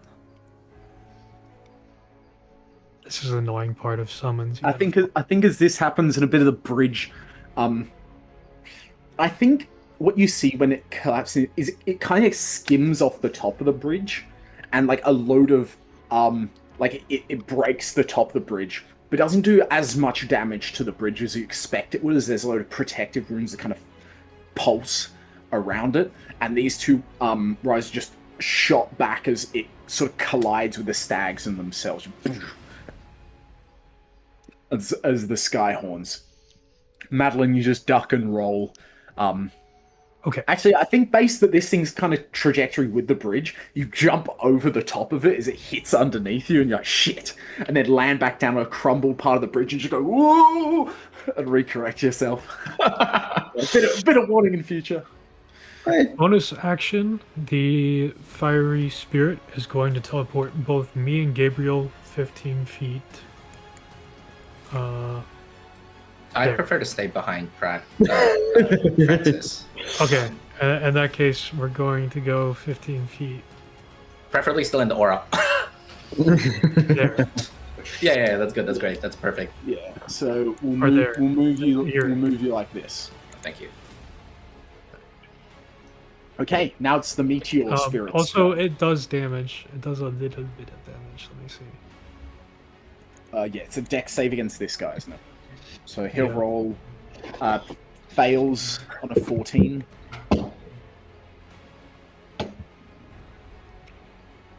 Right. Then it takes 1d6 plus PB. So PB, GB, phone home. So 10. Oh, 10. 10. That's actually relevant. Nice. Yeah, any damage is relevant, brother. And then it is the golem. Go for the golem. Let's see.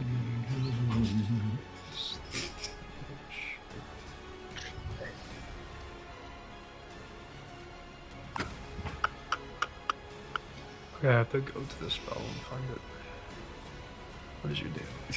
It's got its melee attacks, which is 3 melee attacks because it's 6th level spell. Or it's got its burst, that it can do once per casting the spell. Slides the ground, releasing a shockwave. 10 feet must make a saving throw. Failed save, the creature takes 3. Okay. We're gonna do the meteor burst. Okay. So they'll both have to make dex saves again. One of them will automatically fail. The other one also fails. So give me 6d6.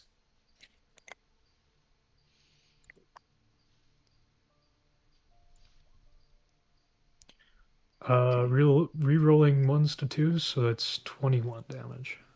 21 damage. Okay. So this one is now bloody. And they are both prone. And because they are kind of stags, they're actually just hovering in the air. So they don't plummet when they're prone. So they're just knocked backwards. Bust. As the thing once again slams the ground. End of your turn, another legendary action. It's going to fly in to try and join. So we're going to get to here. As the general is charging towards you. It's his go. Okay. He's figured out Barbado is an issue. So we're going after Barbado.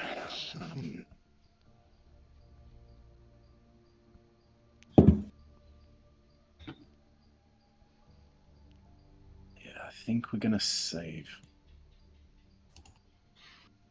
Oh wait, is this I think the meteors. Level? Not the burst damage. Okay, fair enough. Just double check. Yeah, it's the entry. I think it's damage, just the starting the damage, stat right? box skills. Yeah. Yes. Okay. And the attacks. So the attacks HP and AC scale because like Atasha's summon. Yeah, I think that was just too sudden for them to use their reactions, to be honest, for that. Like they just didn't expect a meteor. So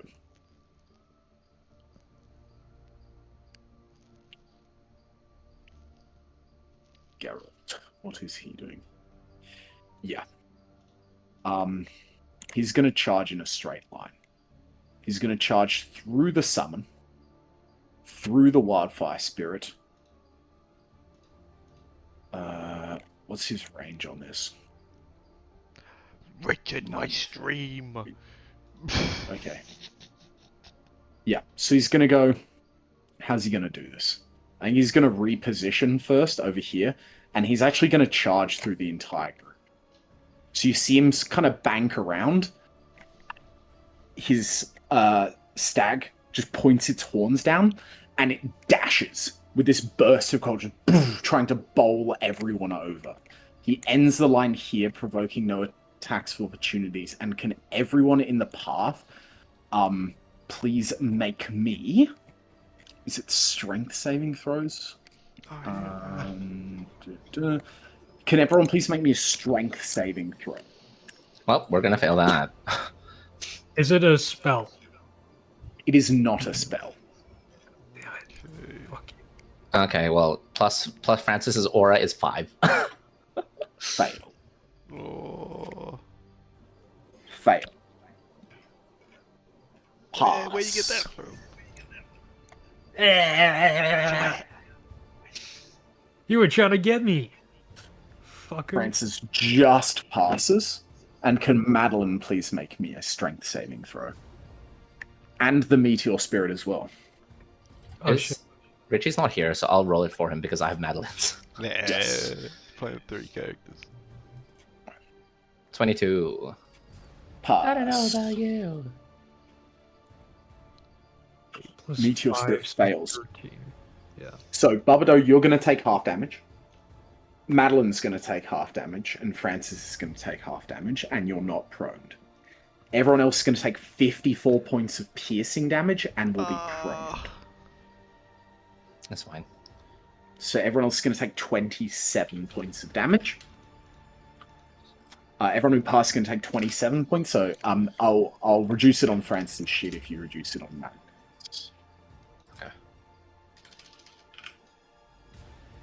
That's a lot of damage. That is. So Meteor Spirit's also going to take 54 points of damage, and is now prone. Wait, what kind of so it's damage? half Marked with a Madeline. prone condition. Is Piercing. Piercing. Oh, motherfucker. Is it magical? Actually, it doesn't matter. I can't, It is magical. I can't elements. These that are magical creatures. Turn. And he very quickly banks around and kind of faces you, Barbado.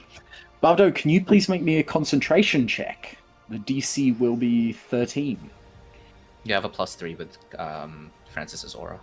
Not only do I have that, but I also have the Ring of Focused Recursion. Ring of Gives me Focused +1 Recursion. to it. So +4 to this. Roll it for me. Constitution save. 20. 24, 24, yeah. fine. Would have failed if you'd taken the full amount of damage. Thank fuck that you're a strong boy. I think the king kind of smiles watching his general at work. And yeah, that is anti-charge. That is a recharge ability. But that'll be his turn. So, let me give him an aura because it affects the other ones now. What? Oh, jeez, that man does have aura. Look at the size of that thing.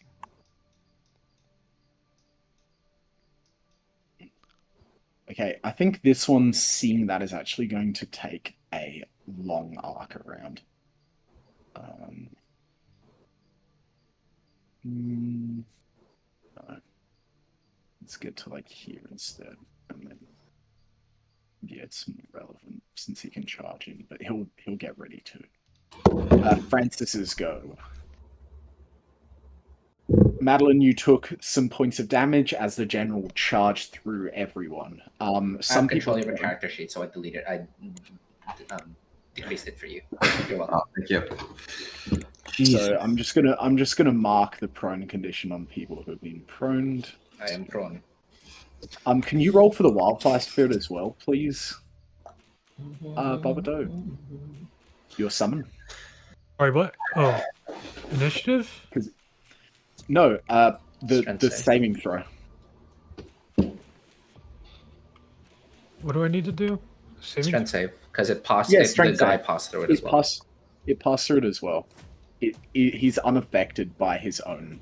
Like, he doesn't affect his own men, but it's a practice drill. Yeah. No, it was a 15. I rolled it earlier. It was a 15, so it's going to take the full 57 damage. Jeez.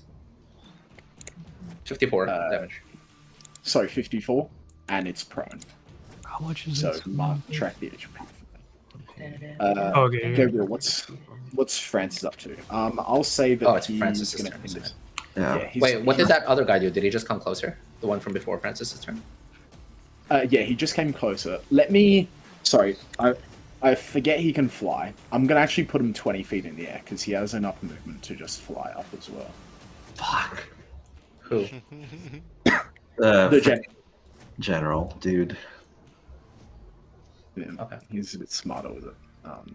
Yeah, it's Francis's go though. Okay. I think we remove units. Because this guy's turn is gonna come up after. Well, one of the turns is gonna come up after Gabriel. So I think Francis goes here. Oh, he needs to climb the thing, and he's gonna punch that He's bitch got- ass. What'd that D4 do? He's got enough movement to get on top of the. Oh, thank you. Yes. D4, 3. 3 is the extra damage on hit, from what I remember. What the fuck? Where is it? Yep, your unarmed attacks deal an extra 1d8 thunder damage until the start of your next turn. Okay. All right. Well, we're gonna do 2 attacks on this guy. When do I call smite? Can I do it after the attack hits, or do I have to call it before? You do it after the attack hits, Okay. before you know the result of the damage, like whether it. And the kills guy's him. still stunned, right? So I have advantage. Correct. He's still stunned. Yes. Okay. All right, Francis, you're up. Hiya. Oh god. 16's gonna miss. No way. Okay, Bro, 27. shit. There we go. Oh, 27 will hit, 10 damage. 27 will hit. He's not dead. He's not dead. No. Okay, These let's guys see are his quite spell slots. tanky. How bloody does I don't dude, I don't play paladin. I don't know what the right smite Max level is. level. That's always the right one. No. Save your max level smite for that's crits. big. Yeah. Because okay. it doubles the smite damage. Yeah, just like Okay, the should I level just do 1 a will second do. level then? Yeah, second Yeah, level just then. send a little second level. So what you do is you click on the top button, smite, and I've created him a little macro where he can input it. Oh great. Second And you level just do the smite, macro. submit. I did this to help him. I did Oh, this to and he help has him. a Another D8 of thunder damage too. So that is a Nice. total of 28. Still kicking. Still Jesus. kicking. Okay. Still kicking. I can grapple as a It's bonus action, right? Like It's a guy running a giant celestial Fey beast who's like an elite in the Kingsguard. Yeah, they have health. And I can grapple as a bonus you can- action? Like, that's something I can do? This is considered a large creature, so you cannot. Oh, you It's can. a size Okay. bigger than you. Cool. Okay. I Unless guess his there's nothing grappler feat else. says you can grapple things bigger than him. Okay, let's have a look. Grappler. You've developed the skills necessary. Okay. Advantage in attack rolls against the creature you're grappling. Oh, so you grapple first. My bad. Yeah, it that's doesn't what he say- doesn't do. Yeah, so it I think says you you can't can- grapple creatures larger than you. It doesn't say that specifically. No, it's in like as part of the grapple action. Oh, okay. It's just the base. Okay, cool. Okay. well, There's other things that that's- like their strength counts as larger than the grapple action, which is six creature grapple. You have to be in no more than one size category larger. He can go for the grapple. He can. He can grapple a large creature, just not a huge one. Okay, great. So it's Let's up to go with one that. size category larger. And is it an So athletics check? roll an athletics check for him. Yes. Is that advantage? No, it's just Uh, normal. No. No, it's just normal. Oh god. This thing got a 21. Okay, whatever. Fine. He doesn't get grappled. Let's check He's stun. stunned. It can still resist a little bit. Is incapacitated, can't move, and can speak. Wait, automatically fails. Oh no, sorry. It That's- can't that's can't not take athletics actions or reactions. Let's check stun. Incapacitated automatically fails strength and dex save throws. not not- checks. That's Not crazy. not strength and dex checks. Ooh, So yeah, it can That's still crazy. resist the grapple. And attack John rolls is against bad. Fine, Guys, okay. they need to buff John. They need to buff Probably stun. No, they do not. At I the end of suppose that Francis' is- turn, Yes. we're gonna continue to go after you, Babado, Babado, because Babado. you've shown yourself as the scary one. So let's do a legendary action. I think he's gonna actually provoke this rider to move 30 feet and make an attack on you. So because of his aura, first attack of each rider within 60 feet of him will be at advantage. So +9 to hit at advantage. Let's roll it in chat, shall we? We shall. 19 plus 9 is gonna hit you. At least I'm it's gonna not a shoot. 20. Yes. So which one is he gonna do? You're not prone, Babado, so I think they're just gonna use a halberd, and he moved 15 feet in a line. Actually, no, he's 10 feet in the air. He did move 20 feet in the line. Oh, actually, no, he's gonna stay. He's gonna stay 10 feet in the air above you, I think. Wait. Lame. Yes. Bitch. No, there's obstacles. There's obstacles. Nah, he's going to move down to get the bonus damage from charging. So he's going to be atop the wagon. He's charged down. So you're going to take 2d6 plus 6 slashing damage. And can you make me a strength saving throw? 13 points of slashing damage. You're not knocked Save. prone. Oh, beautiful. Beautiful. You're good. Velki. Okay. Okay. If I am, my bombs when I don't throw them go off at the end of my turn. If I am True that. blinking, and my bombs coming with me, or can I leave They them are. here? They're a health thing. Damn. Well, I suppose you can drop them on the ground and then just leave. Yeah, I think you can drop an item as a free action.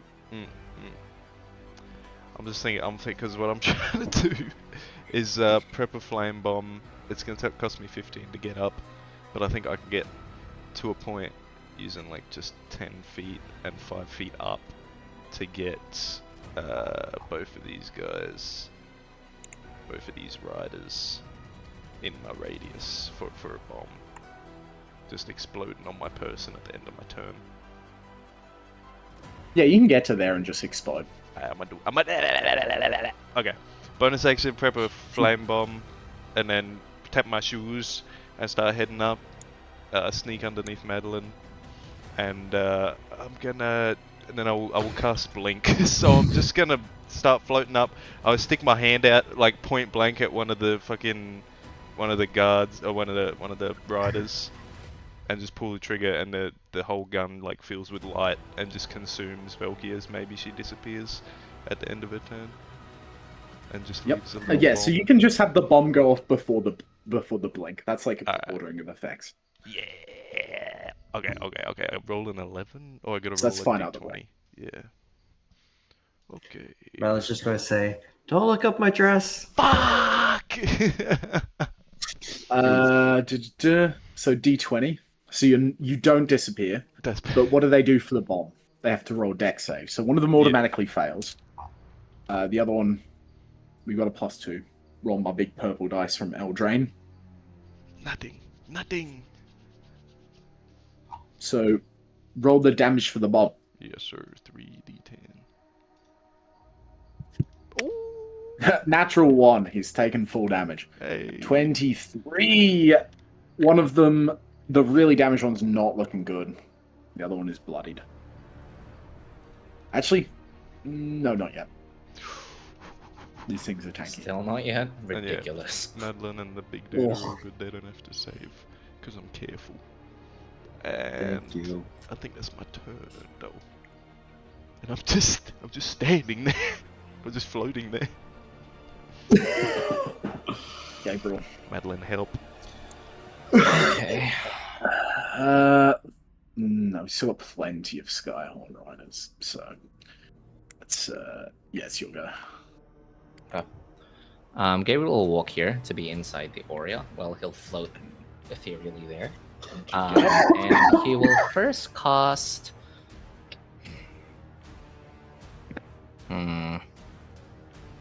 I'll cast Psychic Lance on the one that landed on the wagon.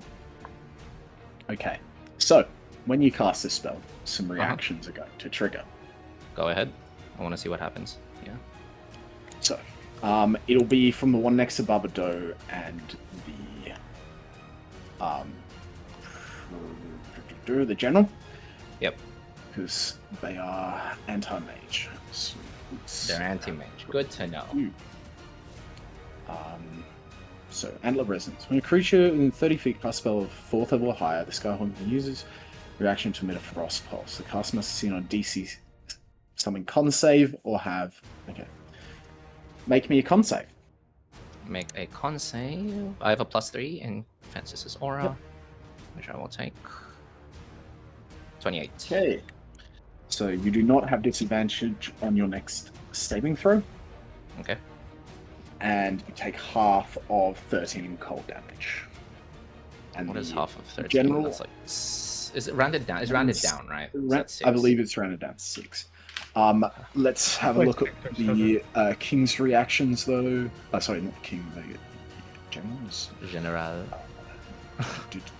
Whenever a creature can move half speed towards them as a reaction. No opportunity attacks.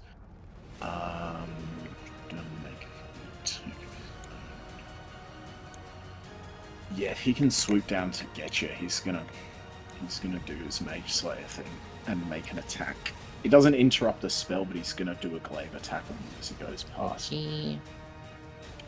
Plus 11. 26. Yeah, that hits. 3d8 plus 7. Good to know. 25 points of damage. I roll 3 Bastion of Laws to reduce that by 3d8. And no, he doesn't have the prone thing because he has the Alpine Dash. Sorry, I also yes. spent half my movement to stand up. Sorry, I should have said that earlier.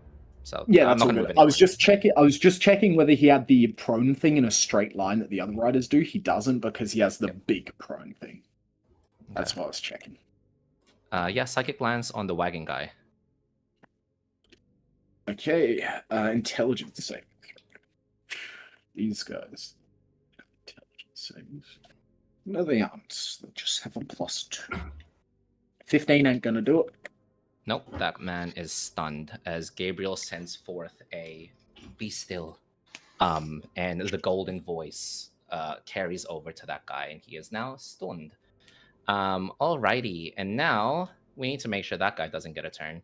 As he's doing this, you see a golden afterglow of Gabriel separate from him, and he waves his hand up in the air, and you see space itself tear as 3 blasts of white light, reminiscent of Alibus Shrike, come out of that and hone in, or attempt to hone in, on the guy that is stunned. Sorry, not the guy that is stunned, the other guy that is stunned, the bloodied one. Do I have to direct all 3 at the same one? I don't have to, right? No, it's 3 attack rolls. Assuming you're doing Eldritch Blast, Oh, yeah, EB, yeah. it's 3 attack And rolls. Yeah. do I have to do all 3 at once, or can I do 1? Is it dead? 2? Is it dead? 3? You have to target them all and then do them. Okay, well, I want to guarantee that this guy dies, so I'm going to aim all 3 at him. Gotcha. Do I have advantage? He's stunned. Like, does Yeah, that he's affect stunned. range So you have attacks? advantage. Yeah, it's just all attacks. Okay. Can you great. roll damage for Psychic Lance, please? Oh, thank you. I keep forgetting. Holy moly. I always forget it's not just a stun. That is 76. Full damage, 22. Okay. Good to know. Yeah, roll your attacks. Eldritch Blast. My Eldritch Blast, baby. 25 and 22 hit. Sorry, yeah, 14 will miss. 25 and 22 both hit. So he goes from 142, so he takes 155, 160. He is on death's door. That He's is taking 160 crazy. damage. Oh my god, if my first one just hit. He's gonna get a turn because of it. No, Got no, like he's 6 not. He's fortitude not. He's or still He's something. stunned. Oh, he's still stunned. Okay. Yeah, until the end He's of still stunned. mine. Can Gabriel walk to the left a little bit, like 5 feet? Thank you. That's fine. I also don't want to get pushed off the edge. I'm gonna get pushed off the edge regardless. It's fine. Or maybe they have reached 10 feet, right? Oh no, but he's in the air. Okay, never mind. Okay, the ones back here, yeah, they want to get into the action. So we are definitely gonna dash down here, and we're gonna dash. I think we're gonna centralize with this guy back here. And get an extra 5 feet. So we got this for these 2. Yes. Okay. Also, public outcry. This I guy. have 27 health. Would not. Con save. Pass Uh, polymorph. Actually, on the end of his turn, he is no longer stunned, but he is beat up enough to raise his halberd and go, "I yield." Okay, he's out. Bye bye. And yeah, Technically- unless you guys provoke attacks of opportunity, he is gonna just basically disengage from the combat. He doesn't have a turn yet, but Just shoot yeah. him in the back of the head. Yeah, technically He's damaged still up. not... He's on 8 health. Right. Okay. Well, he's not technically unstunned just yet. I let him go. The end of his turn. It's the end of his turn. Yes. Uh, Yes, right, or is it on end your of turn? It's mine. her turn. Oh, it's not a repeating of the con saves. Sorry, I rolled a con save at the end of his turn. Thank you. It's just to your turn, right? Yeah. But no, I'm sure he can still speak. You barely I'm squeeze sorry. out. I yield. Sort of thing. It's like getting tasered absolutely. and we're just fucking beating him to death. Okay. Incapacitated with the with your thing. Psychic lance. Do they Yep. repeat For it? my safety. Do they? No, it's until the start of my next turn. It's just until the start of your next turn, so he's not going to do anything. Just It's Madeline's go. I think at the end of his turn. Gotcha. legendary action. We're going to do a legendary action. And I think it's going to be some kind of hit on Paladin there. I think we're going to do the last one. Because this Meteor Spirit really fucked up his guys. And you broke his bridge. So, Oh no, my bridge.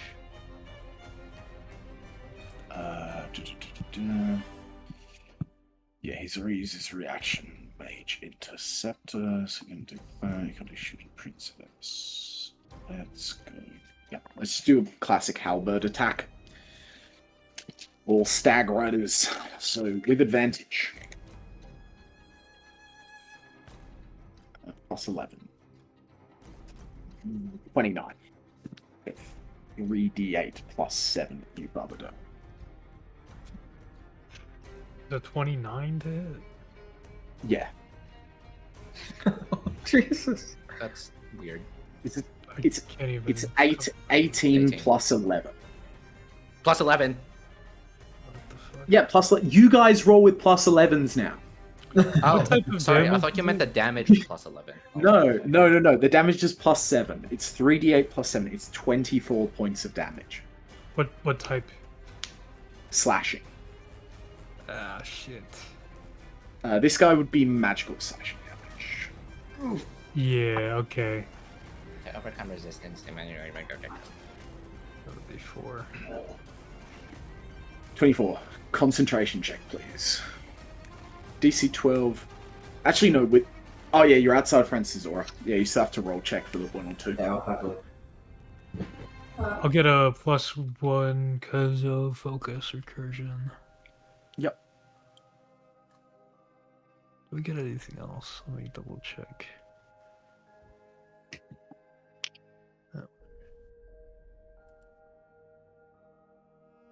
And 11. That's gonna fail. Hold on. Velky. Unless Velky. Liam, you there? Sorry, you got a what are flash of saving genius. against the fucking the king? Oh, against It's the... saving against a 12. It's against the damage to see if he drops the meteor roll. Oh, yeah, definitely. Flash of genius. That's my okay. reaction. You pass. Loki use a reaction to flash of genius. Yeah. I don't want to use my veil between moments. I'm not No, gonna I'm the do goat. that. You know I'm Take the it goat. for some honest. Madeline. Yes. Real quick, while he was stunned, does it look like they were still floating? Would it be like It does look like they're still floating okay? when So prone and stunned. okay, so technically they would be pushed off and fall 500 on the ground. Gotcha. Yes. It's like they figured this out. Yeah, fair enough. Okay. Stunning strike on the man just north of her. We With... gotta hit him first. I'm. No, I don't think I do. Okay. Yeah, let's try that again. Oh no. I don't know if I want Oh, to haste you no. next turn, actually. Miss. Oh. Miss. Oh god. Okay. All right. Okay. Make that a stunning strike, please. What do you want to Oh, do? wait. Oh, are you only doing... Are 18. these ranged attacks, by the way? 18. They're not. These guys are on top of the pillars. So she's also on top of it. She's hitting them on level playing field. Yeah, we're staying on the edge. Okay, now. She Okay, hasn't given roll these off. guys a chance to reap. You've prefaced that even prone and stuff, they continue to float. Yeah. Okay, but what if I And cast stun. plummet on them? If you cast plummet on them, that's a different Done. story. That's a different story. Oh, fuck, that Plummet will does something definitely like kill them, though. No. Absolutely will fucking just murder. God damn it! Every time I try to cast plummet, it... Yeah. Plummet Yeah. is a good spell. I really swear. wanted to be fair, technically- 500 full. You've already prefaced that these guys can take a lot of punishment. That is up to you whether they could survive a terminal velocity fall. don't know about that. Bro, that is I think 50d like something damage from every Yeah, 10 yeah. feet. So that's 50d6 or something. So, Madeline, that 20. 9 plus 9 is an 18, so that'll pass. Yeah. You'll take 8 points damage, and that will bloody. Okay, so now he's finally bloodied. He's taking 84 damage. They have 168 health. Gotcha. Okay. All right. Madeline is. That was her bonus action. I don't think I can't just use all of my key points on just attacks right now, so I gotta save a little bit. I think that's going to be the end of her turn. I also have to note I actually do need to head out for work now. So, No. yeah. We will continue this. I think we'll save it here. It's this guy's turn. Continue it next session, Gotcha. especially with no pen. Yeah. Yeah. And next session will be the last session before Sydney. Yep. And so we That's have crazy. Yeah, we have to win, guys. We have to win. We gotta win. Bro, actually, if we lose, do we just not get their help? Yeah. Yeah, Oh, but like, shit. you weak ass motherfucker. We ain't went over fucking you, motherfucker. All right. Well, like I said, I'm sorry, but I do have to head off for work now, so I will see you guys next session. Between sessions, guys, plan your level ups. Hey. Assuming you win. Oh, yes.